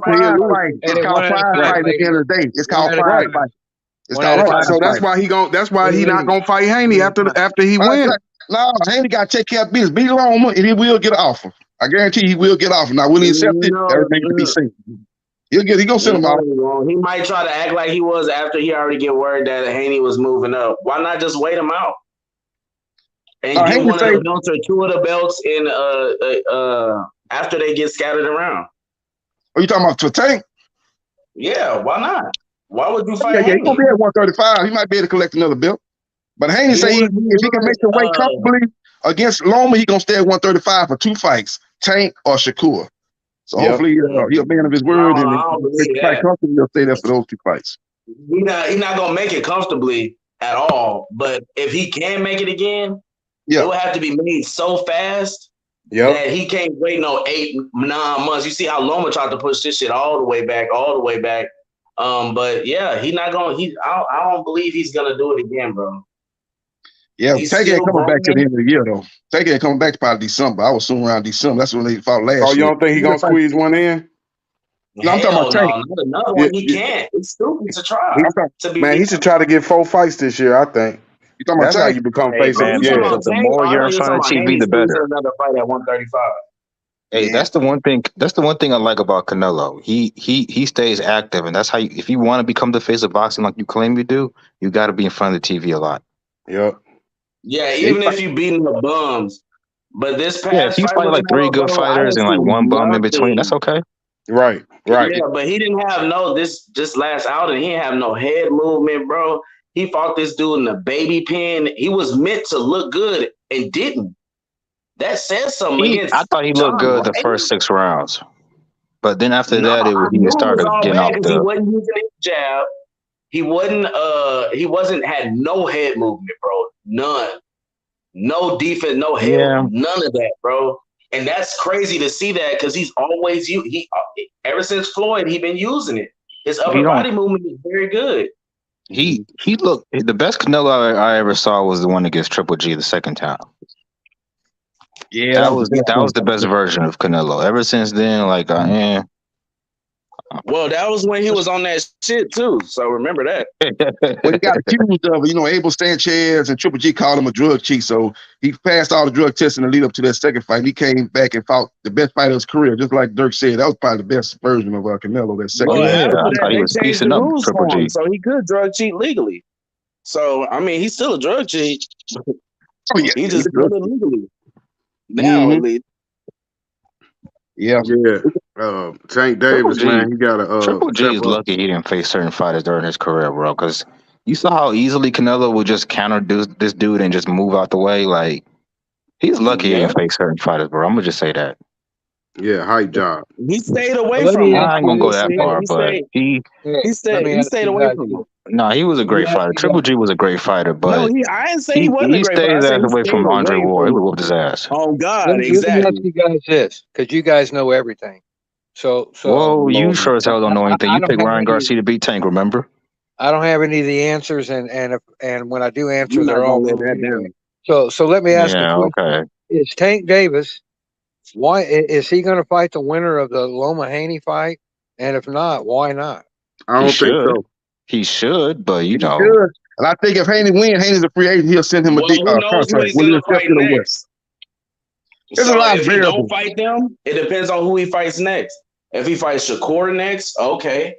If he fights somebody like shit, I don't want to see him against Pitbull, but a lot of people thought Pitbull won and all this. What if he goes to? What if he goes? Why What isn't if he goes Davis to 140? in line for all those belts that Haney has? Isn't Davis in line for those? Yeah, in the WBA, he's in line. Everybody's in line for those, and no one's knocking on that door. Shakur is. Why is Stop Davis it. Hey, knocking on Chavo, Haney? don't do that. He is, but he's not in line like everybody else was. Like for Yes, he years, is. like Ryan Garcia After he been beat in line for Yoshino, like he's in 4 line now. fucking years. Yeah, Javante said after he defeated Ryan Garcia, they told Haney, take care of your business on May 20th, and I'll holler at you. So they're gonna send him an offer. You know, hopefully the offer be somewhere that he can offer that he can. They're gonna send him a You watch. sure he ain't gonna say the belts don't matter? Ain't he gonna say the belts don't matter like he been crying? Hey, they're gonna send. They're gonna send. He already been saying the belts don't matter. Yeah, well, Tank is the A side, so that's clear. That's clear as day. He the A side, so he gonna call a shot. He gonna send Haney off. Haney damn sure can't send Tank no Well, off. I don't know. Hey, but that's Probably why. not. I say fight Shakur. That ain't gonna be. If he try to do a It ain't gonna rehydration be no clause, he's not complicated. doing this shit. No, he ain't gonna do no rehydration. More dangerous, It's in not my gonna be a opinion. rehydration clause because it's at 135. Yeah, that's what I be saying Rehydration too, clause bro. with Ryan Like, Garcia because it was at 136. If Ryan Garcia yeah, would have that's agreed to exactly, 135, it wouldn't have been no rehydration clause. Right. But he not gonna send an offer to Devin Haney because based on they want the easy route. Devin Haney ain't the easy route. That's going the hard way. That's why they saying the belts don't matter I'm because going they by don't what want Tank to face said. the guy with Tank the said belt. he's gonna send him off if he defeats Loma. He gonna holler at him. Take care of your business May 20th, and they're gonna send you off. Hey, okay. Instead of worrying about a nigga who's not really interested in fighting you, why don't you fight the guy who is trying to fight you? Or not? Why when they drop, he gonna drop the belts, and then everybody's just gonna get it scattered, easy. Like the Dragon Balls. Yeah, it's One gonna be thing about a easy guy for like him. Haney, man, them belts really help him out though, because he ain't the biggest draw, the biggest attraction in boxing, man. He just dropped them belts like that. If he having a hard time making 135, I advise him to go up to 140. But he's the type of guy, he do need those belts to get the leverage that he does have, because he's not the attraction like a Tank, fighters like that. Yeah, he is boxing though. That's real boxing. That other shit is bullshit. If you ain't in it for the championship, you ain't doing this for the right reason. Let me ask you this, It's not leverage with Tank Davis. He don't care about What you those mean belts. he is boxing? What you mean by that? You say he is boxing. That's what you in it. You get in football for the Super Bowl. You get in baseball for the pennant. You get in hockey for that damn the hockey thing, and you get into boxing to be the heavyweight champion of the world or whatever weight division you in. If you're not the champion, you ain't what you in it for. You Jake Paul. It's called prize fight. He already got a belt, But you're not an elite fight. Yeah, but I'm saying if you're doing it, everybody know Jake Paul is not an elite fighter. You can't. You going way to the left now. You trying to compare Tank? No, I'm saying, but if you Tank Davis and you the face of boxing and you avoiding the champion, that speaks on you. That speaks on who you avoid. For sure, you doing a lot of assuming saying he avoiding Haney. He just got you saying he's gonna fight Haney. If Haney take care of being alone, he's gonna send him off. I never heard him say that. He said, "Nah." He get offended when you bring up Haney name. Go back and listen to the we on the same side. All I'm saying is he don't. He probably already accomplished that goal. Well, I mean, not probably. He already did when he fought Victor Postal. I mean, you talking about Terrence Crawford? You talking about? No, not Terrence Crawford. Fuck, what's this dude's name? He won that belt off of. Leo Santa Cruz. Mario Barrios? Or you talking about Leo Santa Cruz? No, I'm talking about at 130. Oh, Jose Pedraza. Yeah. And then did him dirty too. Oh yeah, Jose Pedraza went on to win another belt too, right? Yeah. He a lot of people thought he wasn't ready for that fight. Yeah, a lot of people thought he wasn't ready for that fight. So he accomplished probably what he already really wanted to. No, you can't be Holyfield, go up to heavyweight and then talking about I don't want to fight Tyson and think you're gonna accomplish anything. You gotta fight the man. I would love to see Tank Davis ain't never said he didn't want to fight Devin Haney. I don't know why you assuming that, but Tank ain't never said he didn't want to fight. No, I'm saying the way he reacts, he gets offended and talking about y'all on my dick and the shit like that. And like Devin say, motherfucker, you a boxer. Why the fuck would I want to fight you? Now you sounding like a bitch. Canelo get mad. Tank said it with Brian Cluster that if Devin Haney handled his business, he was gonna fight him, and he lied about that shit. I'm from exactly. All I know is this is gonna be a bad fight. A couple of times. He beat. Remember when the Kambosos fight was coming up? When did this happen? This was right before the Kambosos fight. The second one, right before the second Pitbull. I think Tank capping. I think Tank scared of Devin the Nightmare Haney. Scared of Devin Haney, a guy with pillow fist. Call his son Devin the Nightmare Haney. Go knock him out, then. Turning dreams into nightmares. Take care of your business, May 20th, man. Take care of your business, May 20th. You got business to take care of May 20th. As in, don't jump the gun. Take care of your business, May 20th. There it is. When you get He just said it completely, it's just embarrassing. Take care of your business, like Bivol did Canelo. You just get right. If you just get out by bro, there's no hope for you. You don't have to have no motherfucking power. Bivol ain't hurt that motherfucker one time, embarrassed Canelo. So what you talking about power? Tank gonna catch him with those straight left hand just like JoJo Diaz caught him with it. He gonna sleep Devin Haney. Devin Haney got chin checked by Linares, who's 85 years old. What you talking about? Yeah, and that same 85 years old nigga put Lomachenko on his ass cheek. Yeah, you talking about Loma? I'm talking about Tank. Lomachenko finna sleep Devin Haney. He didn't put Devin on his ass. He had 12 rounds. Shakur, I hope y'all know Shakur gonna be at that fight. So whoever wins, he gonna hop in that gym. Oh yeah, he gonna hop in that ring. He gonna hop in that ring and he gonna call out Devin Haney. We gonna see if he keep that same energy. Talking, but y'all won't put their money on Lomachenko, and I'll send my cash. Ain't nobody. I'm not picking Loma to win a fight. I bet y'all capping. Y'all don't believe in Lomachenko. Lomachenko was the same motherfucker. It's only one nigga on this panel picking Loma. To avoid Devin Haney. Devin Haney giving Lomachenko an opportunity right now. Like it or not, Devin Haney giving Lomachenko an opportunity right now. Yep. Lomachenko giving Devin Haney an opportunity. Lomachenko ain't gonna fight that Ukraine war because this is gonna be his first legit win at 135. That's why. Lomachenko ain't give him the same opportunity. Been doing for years, bro. Y'all call him the best. All right, I'm gonna just go ahead and take it down. Not crying like T.O. Like, oh my God, if you want him, you can have him. They like, okay, you called him the best. All right, let me fight him. Like Andre Ward tried to do Triple G. Was not trying to have that fight. At least Loma took this fight. I mean, it's his last shot. Yep. Fuck it. Yeah, Loma is fresh into this fight too. Loma really don't want this fight. Cause y'all got to remember they were trying to give Lomachenko the rematch with motherfucker George Camboso. That's how Devin Haney was able to get the motherfucking shot at Undisputed. Nah, Lomachenko was supposed to get the shot, but he went to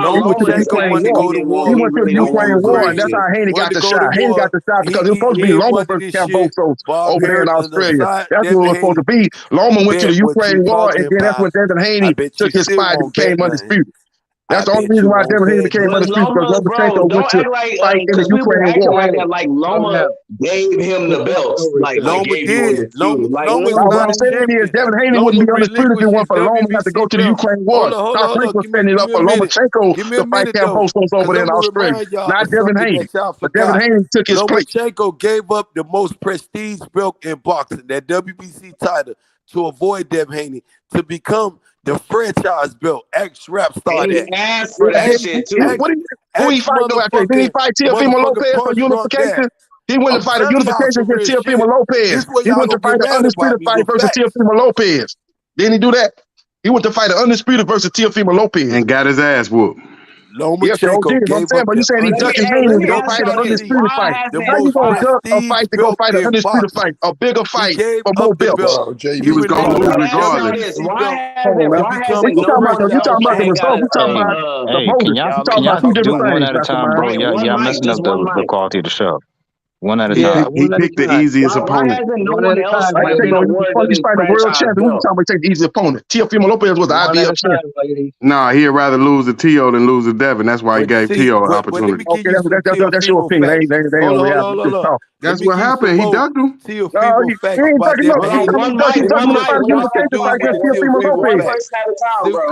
because Teofimo Lopez tucked his tail and went to 140 to avoid Devin Haney too. Because not only Ryan Garcia, Tank Davis was Devin mandatory, Teofimo was avoiding Devin Haney for Undisputed. Y'all Teofimo ran to 140 to avoid Devin Haney. Okay. How about that? Teofimo capping over here. He couldn't make 135 no more. That's the reason why he lost to Camboso. He couldn't make that weight no more. Facts though. Facts. That was why he lost to Camboso. But we know he fought a lot of slouches that ain't had no fan bases. Everybody he fight don't have a fan base. George Camboso, he avoided Devin Haney and went to George Camboso and got the shit beat out of him, bro. Camboso was a mandatory. I don't know if you know that. Camboso was a mandatory in IBF. I don't know if you know that. He was not no motherfucking mandatory. You can go back and check. He was a mandatory. He was a mandatory. That's why the fight went to a first bid. That's why the fight went to a first bid. And Triller won the first bid, and they defaulted on it. Then Matchroom picked it up. What you talking about? The fight with no mandatory, man. You talking crazy? Go back and look at what's happening, man. Quit this talk. Was not. That shit would have Why did he go to a first bid if it wasn't a mandatory? It went to a first bid. Why did he go to a first bid if it wasn't a mandatory? That would have been undisputed. It went to a first bid. So how it wasn't no mandatory? It went to a first bid. What are you talking about? After Teofimo whooped motherfucking Lomachenko ass, the fight with Devin Haney would have been for undisputed, but he went for George Camboso, bro. Because it was a mandatory. That's why first bid was called. Triller won the first bid. Do you remember? See that, bro? You don't know, bro. Matchroom boxing came in second place because Triller defaulted. You just talking because you're a Devin Haney fanboy. You're a Devin Haney fanboy. You're a Devin Haney fanboy. You trying to say it wasn't no mandatory? It was clearly it was a mandatory because he went to a first bid. Then why did he go to a first bid? Just ask him, do he have to fight a mandatory with that franchise belt? Come on, man. I'm gonna let WRAPSTAR. Man, you need to go back and look at their history, man. Everybody gonna talk about first bid if it ain't no mandatory. The MILF, does somebody with that franchise belt have to fight their mandatory? No, the franchise is a designate. It's not even. I know. You know what you talking about, most hated. I mean, Ben. I know what you talking. I know you know. He don't know what the fuck he talking about. Listen. You know it's right. What you talking about, man? It was mandatory. You trying to say it was no mandatory? I'm saying he had Camboso was his mandatory in the IBF. No, it wasn't. No, you didn't answer the question. I would bet you on that, bro. It was the mandatory. Does he have to fight his mandatory with a franchise belt? Devin Haney was the current mandatory. That's why I went to a first bid. What are you talking about? Did the fight go to a first bid or not? Did the fight go to a first bid? Let me ask you, did the fight go to a first bid? No, did Teofimo Lopez and Camboso go to a first bid? Did it go to a first bid? Answer the question. Did it go to a first bid? Yes. What I'm I'm telling you, he didn't have to fight him. Because he going past he didn't have to fight him when he would have got stripped. He didn't have to fight him. He got stripped at IBF. He got because he had the franchise belt, brother. He would have never got stripped. That's the franchise and nobody wanted to bid on that shit. They ain't got nothing to do with the IBF, man. That's why the shit went to first bid. Because ain't none of them companies wanted to bid on this shit. And Triller bid on that shit. And the shit still flopped with Triller. And it went back Triller defaulted on Matchroom picked it up and they put it at the Hoover State in New York. That the rooster would come home to crow. While he talking all that shit, talk about he the shit. Same shit he talking now. Same shit Teofimo Lopez talking now. Be careful what y'all talking about, bro. They talking about Teofimo Lopez. Like I said, Camboso was the IBF mandatory. That's his promoter. He was the IBF mandatory. He didn't have to take the fight like you said. They just would have stripped him of the IBF belt. He would have got the belt stripped. He wouldn't have been undisputed no more. So-called undisputed. If he would have took the Camboso's fight, they would have stripped him. It was ordinary. That's why it was the first bid. Triller won the first bid. They defaulted. Matchroom was in second place. They put on the fight in the Hoover State in New York. He made up all so the fight like you said, they would have stripped him of the IBF belt. If he didn't fight Camboso, he would have got stripped of the IBF belt. Capping and making up excuses. And he made up more excuses than Deontay Wilder. Teofimo Lopez did. More excuses. Yep. Like I said, Tio made the best excuses. Tio and Loma, when they lose, they make excuses. No, Tio's the head honcho of that, bro. Like, Tio go on for years and say crazy, weird shit. Everyone's against me. And all this other shit, and the judges and the commentators, like, bro, what the fuck are you talking about? Hey, Gary Russell had a lot of excuses for Lomachenko whooping him. George, with the fight he got with Josh Taylor, Teofimo is in a do-or-die situation with that fight, bro. Yeah, he gonna win that fight, though. Whatever WRAPSTAR, he gonna win that. Teofimo Lopez right now, Ben Israel is on point.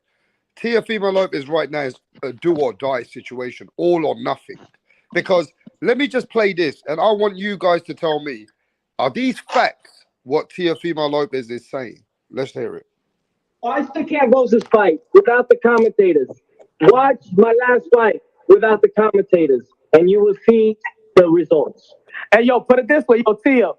If you ever watched your own fight, Taylor was way different than the ESPN. Andre Ward and Timothy Bradley in front of ESPN production and all of them for all their affiliation and corruption that they do. Yeah. What happened? I put more weight on my back, and all they was talking about right away when I slipped in the first knockdown they called.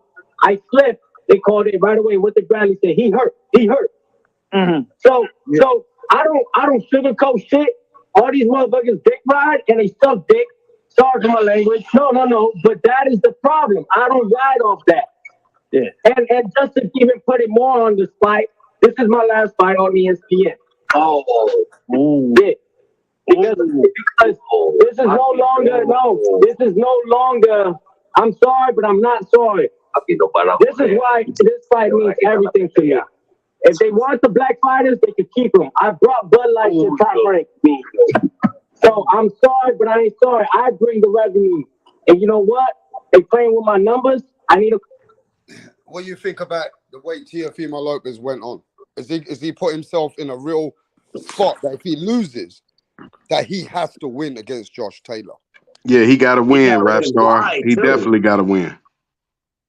Oh he yeah, will win. yeah, must-win situation. But he ain't through with Top Rank though. Bob Arum said he got another 2 years. Who here agrees that he brought Bud Light to Top Rank? Bro, who here agrees with that? What you saying? If Teofimo don't lose, he's through with Top Rank. He done put himself out there on the limb too much with these people, saying these crazy ass accusations about this company, bro. This company put their money up for Teofimo Lopez, bro. Yeah, they might put him to be a they might put him on the shelf. I'm just saying when they asked Bob Arum about that, when they asked Bob Arum about that, he said he don't know what Teofimo Lopez talking about. He still got some time on that contract. I'm not here. Bob Arum said that the other day. Bro, the legend. Let somebody talk and then start talking after, bro, please, because I can't hear you. Tell him. But listen, what I'm telling y'all though. Go ahead, man. Thank you, bro. Thank you for giving me that. But I'm telling y'all, if Teofimo don't beat Josh Taylor ass, bro, he done put himself not just with this fight. I'm telling you, he did it again with the George Camboso. The shit went to the other brother made a point earlier when he said with the purse bid. That because Bob Arum, none of them executive, even Eddie Hearn, none of them ain't want to bid on that shit. But then they bid at the end. But they gave it back to Top Rank. After Triller gave it up and Triller flopped. Matchman won't put on that fight. And Bob Arum told him the Rooster gonna come on the Crow. He said the shit, Bob Arum, let him come back home, give him these opportunity fights. You gotta be humble, bro. Be quiet. Like Teofimo, and I was a Teofimo Lopez. None of you motherfuckers can tell me about the takeover. Cause I was there. But if you niggas, if I ride with one of you motherfuckers, no. Ben Israel was there from years. He was there in the beginning of the journeys. I was there. And I'm gonna be done with Ben that Israel, shit, you already know that we're the certified OGs in this game. Yeah, but we were there. But what we gotta remember though, Ben, let's be honest, Ben, you a grown man. But Ben, you a grown man. Do you think that the boxing business did fuck Teofimo Lopez? Do you believe him at least believe him in that way? No, I don't believe. You don't believe that Bob Arum downplayed him? No, Bob Arum treated him paid him small money after he beat Lomachenko. After he beat Lomachenko, and then they only wanted to pay him $1 million when he realized that other companies are paying way more than $3 million, $4 million a fight. No, that's not for somebody who has, even if you want to say Rapstar. 3 belts and the franchise. When he fought Lomachenko took a pay cut to give him more money. You know that, Rapstar. And if you think I'm capping, you can ask Rapstar that. They took more money. He got 2.1 or $2.2 million to fight. For what? To fight Lomachenko. No, he got 1.2 million. No, he got more. He wanted more money, Rap. No, but listen, what I'm saying is when he won against Lomachenko, they only tried to pay him a 1.2 million. Okay. When he beat Lomachenko, the reason why he had a fallout with ESPN and Bob Arum out of their budget is they didn't want to put up the money to give him the money that he wanted for those belts that he won. Because don't forget, you know this, Ben, and I know this, the golden boy for Top Rank Promotions and ESPN has always been the Jesus of Matrix, Lomachenko. Okay, but how about this? You know that though. You know that though, right? You know that though. If he don't deliver this fight, Rapstar, then he's fucked. Okay, where do he go? He go to Frank Warren. He's gonna go to Golden. He ain't got nowhere He's gonna go to He Oscar De La Hoya. PBC. Where do he go? Oscar De La Hoya. He go after a vision. I think he shit on Oscar already. I bet a Rapstar. Yeah. I bet if he flop, Golden Boy won't take him. You think so? Of course. If he flopped with Bob Arum, and Bob Arum, I'm telling you, Bob Arum in the bed will Golden Boy. And you know, Oscar on his coat, we done throw me off the platform with the bullshit. I'm telling you, he in bed with them people, man. And you telling me now I want to ask you this and I know that the Teofimo Lopez fanboys, and I call some of them the Teoholics. Some of them have made themselves a fan club called the Teoholics, and some of these fans, I'm gonna tell you now, Ben, that Teo was a little bit fucked up going in the George Kambosos fight.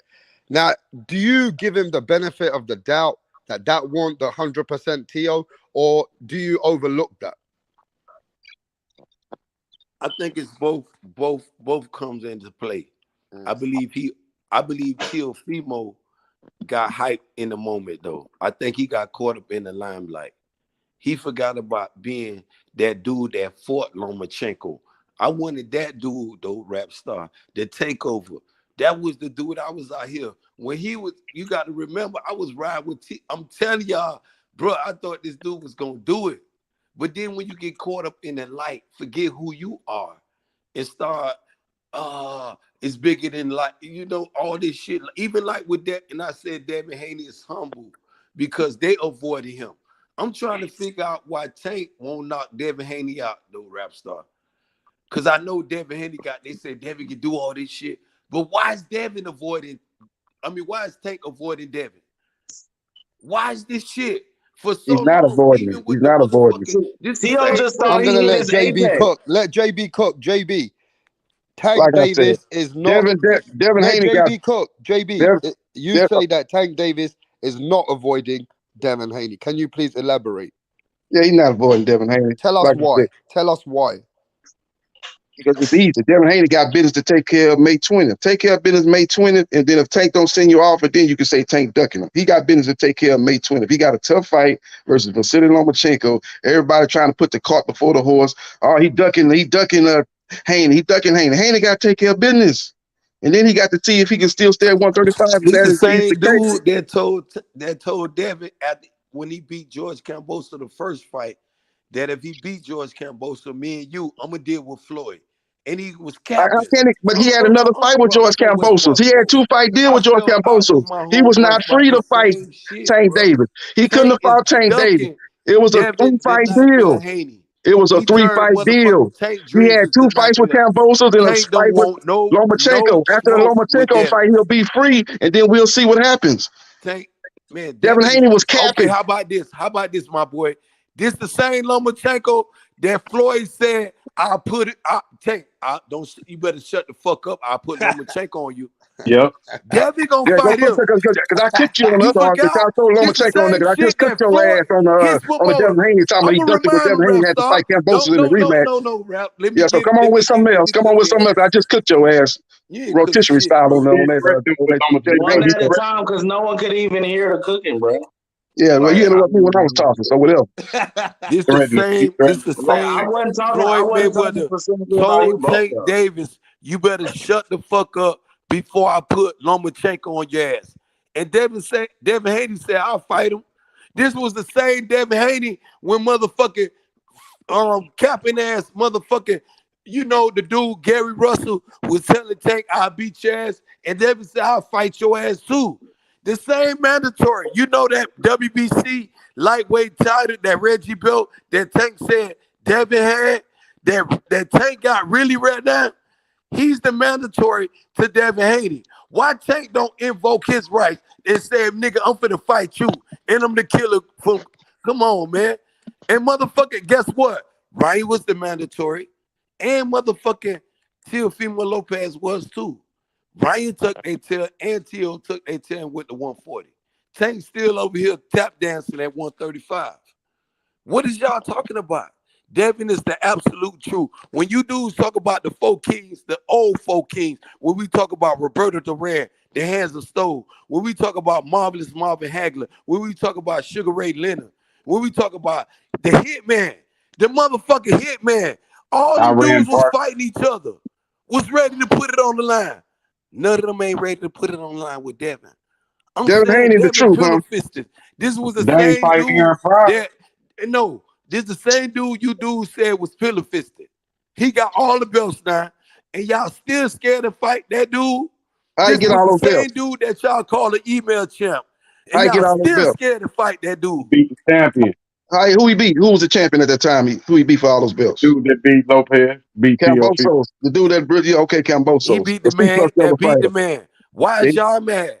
Because the same dude, he wanted to beat the dude that beat the man. He asked for the smoke with motherfucking Lomachenko a long time ago. He asked for the smoke with motherfucking Teo before Teo unified with motherfucking Lomachenko. How about that?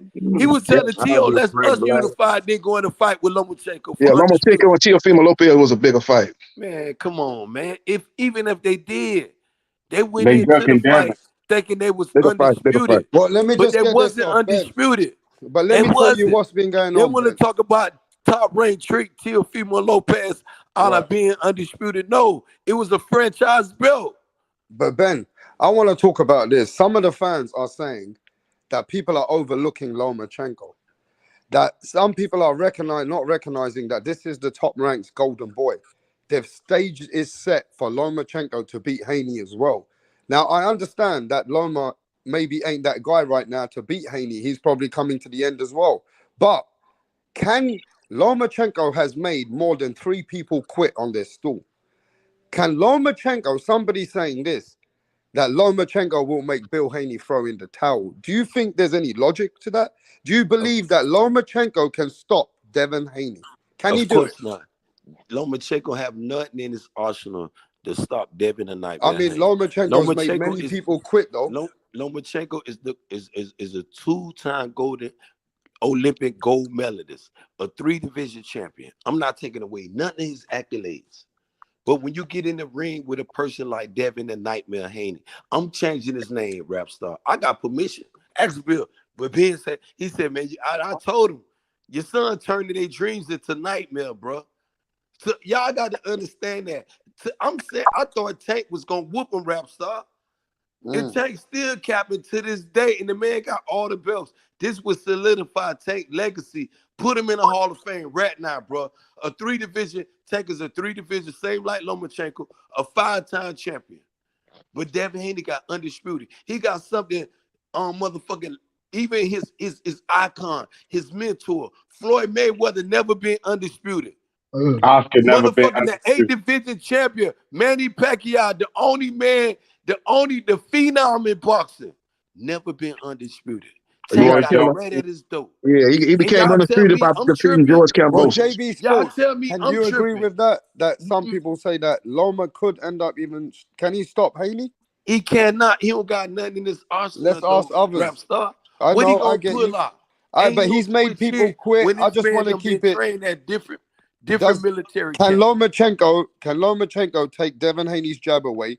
Make it uncomfortable for Haney. He could not Can he take Haney in the trenches and do something and say, yo, put Devin Haney what in he trouble? did to Jermaine Ortiz. Yes, he can. You good? Can he do it, Dirk? To me, my brother. Yes, because styles make fights. Because hey, hold up. Okay, Ben, let others cook, Ben, and I'm gonna come back to you. Hold up, bro. You've been talking this whole time. Let other people cook. Ben, let others talk, and I'm gonna come back to you, Ben. Yeah, go on. He's only good on this last outing. And he okay, man. Okay. Jermaine Ortiz. But look, bro. You can't compare. The man that had no answer for Ben, you can't talk during the whole panel, bro. Goddamn. All right, Ben. Let you gotta let other people talk, brother. This is not Ben Israel panel. But let's get it off with motherfucking George Cambosa profusely in the second belt. Oh my God. Yo, Ben, Dirk, you gotta let other people talk, brother. Yo, Dirk. All right, thank you. Can you break it down strategically like I did? I gave you some ways. I'm trying to WRAPSTAR. No, I'm talking to Dirk. Let me talk to Dirk. Let me keep interrupting WRAPSTAR. You hear how the fanboys of Lomachenko. Okay, Ben, bro, you have your time and place. Let other people talk for a second. Thank you, WRAPSTAR, for allowing me. Because you know I'm always attacked. WRAPSTAR know this shit, but you know it's some Lomachenko fans, but y'all got to face the facts, though, bro. Ben, I get you, bro. Y'all got to face the facts. All right, now let Dirk go, and we get back to you. Go on, Dirk, get it off. Jesus Christ! All right. Look, bro, you can't compare Devin to Jermaine Ortiz or even Teofimo. They're three different fighters. My thing is Devin Haney's strength is not coming forward, and the people that do give Loma trouble, they push him back. Linares did that a little bit. Teofimo did that, and Jermaine Ortiz did that. Devin Haney's not really known for doing that to people. Now, if he changes up his whole game plan, he somehow does do that. We have seen in the past when he does open up, he can get clipped, like he did against Linares, and he got clipped by JoJo, even though JoJo didn't really hurt him, but he did buzz him. So to me, this is not going to be an easy fight for Devin Haney. So I don't see how people are saying he's just going to wash him. It's a 50-50 fight. Wow, 50-50. 50-50 fight for you. Okay. So right. It's dead even. Look, bro, I don't pick fights based on what some people assume. Like I pick based on skills, bro. Like that's like I might root for certain people, but I'm not going to pick based on nationality or other bullshit. All right, well let's talk to Mastermind. Is it 50-50 fight? Yeah, I'm going 50-50 all the way, man. The Matrix, the greatest fighter since Sugar Ray. You guys are in America and you're not confident. Mastermind, stop it. Wait. You guys are in America, bro, and you ain't confident on your boy Devin Haney, bro. Hell no, I'm gonna be confident after he whoop his ass though, but he gotta prove it to me. I'm from the show me state. No, I keep it a buck, RAPSTAR. If it was Shakur Stevenson though, yeah, he'll whoop Loma's ass. But I'm Devin, a knockout by Devin Haney. Yeah, we'll see. All right. Let's go to John. Are you there, John? John, are you there, mate? All right. Thank God. All right. JB Sports, are you there? Yeah, I'm right there. Are you seeing what these people are saying? You got it 50-50? Or are you going to be on... Look, everybody's on the fence. Ain't nobody picking nobody right now, JB. Who you got, bro?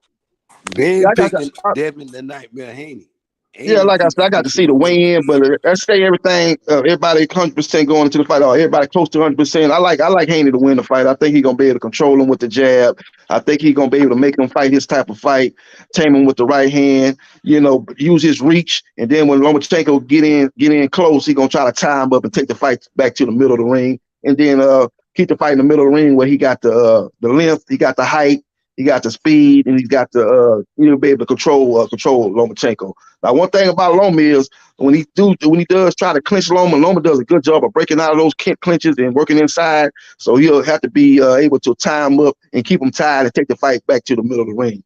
So ain't no clinch in this fight. Ain't no clinch. You know what? And I'm glad you said that, bro. I'm gonna go to Ben now. I'm gonna go to you now, Ben. Ben Israel. You bet. These people some of them are 50-50. You heard what a lot of people are doing 50-50s. What you saying?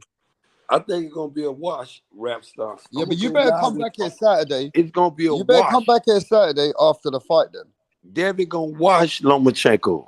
Okay. This is a fight been waiting on RAPSTAR. Devin been dreaming about this fight. A person with the accolades of motherfucking Lomachenko. It's similar to the accolades of Tank Davis.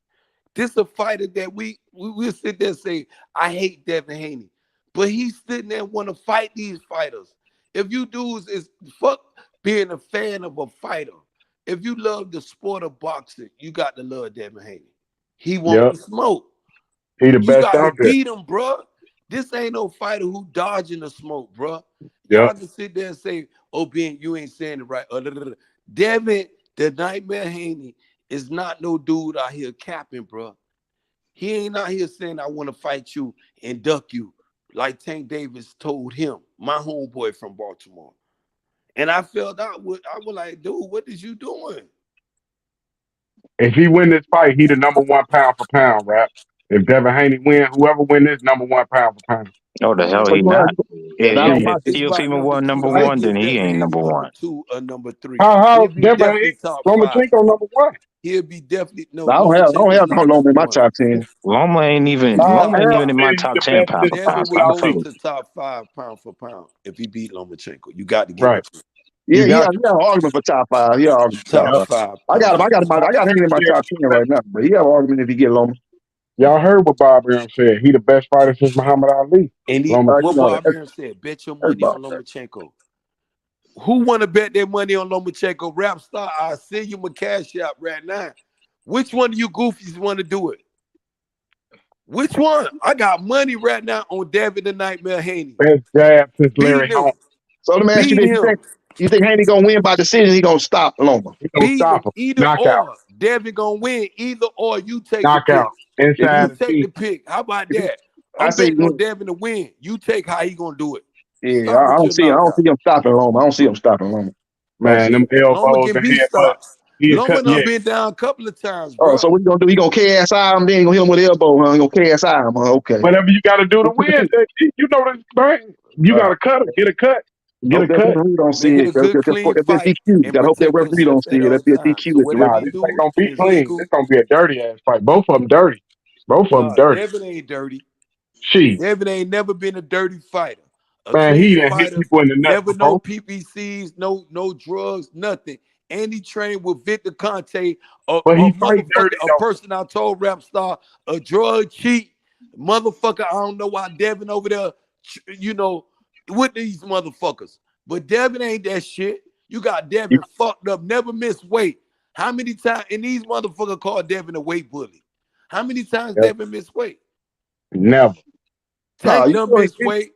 Motherfucking Shakur Stevens, all these dudes done lost multiple belts on the scale. Yeah, David been to be there.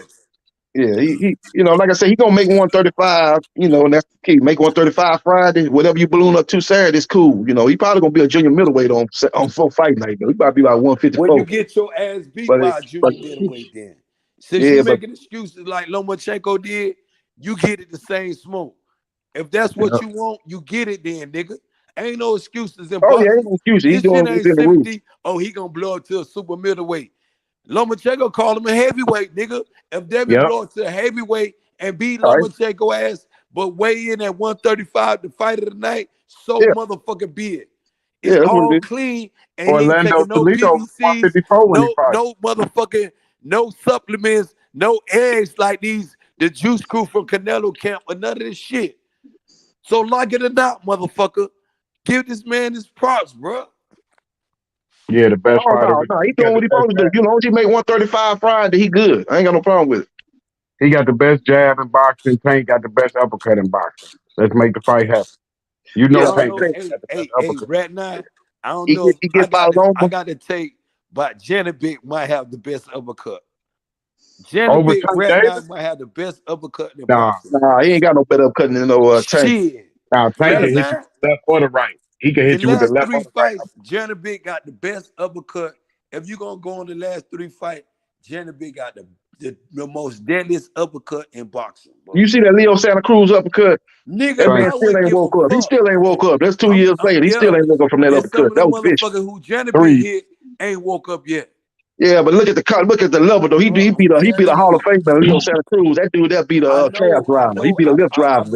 That guy there was just there to get a collector paycheck. Janovic hit you one time with that uppercut and had you with the stinky leg. I'm telling y'all, go look at Janovic fights, bro. But Tank Davis got nobody though. It's all wrong. You don't know how good Janovic is. He looks good. He ain't got the best jab anyway. Okay, I said, bro. You're going to have to fight a lot of people. This ain't no dude you're going to think the Uber driver. You talking about Janovic? Not no fucking Uber driver. Well, the dude he fought last night was an Uber driver. That guy he fought Saturday night, that was an Uber driver. He fought an Uber driver Saturday night, that's for sure. The guy Butler, that guy was trained. Got the best uppercut since Mike Tyson. I bet Butler knock out some of them other middleweights right now, though. Nah, I doubt it. That boy's trash. That boy trash. He got knocked out like 3 times inside 2 rounds. He trash, man. Janovic is just a beast, bro. I'm telling you about his uppercuts, and I'm glad you mentioned that because you know about Janovic. If you said that, Janovic, he can't beat Tank Davis, though. Tank Davis to beat him. You think Tank can beat? I bet you, even with the weight disadvantage, Tank can beat his ass. With Janovic? Yep. No, if Tank was a little taller, because Tank 5'4", right? If Tank he too short. If Tank was just 5'7" or 5'8", throw in the tail, Bill. Throw in the tail, Bill. I'll throw him in the ring with Janovic. Oh, you think Bill Haney don't throw in the towel?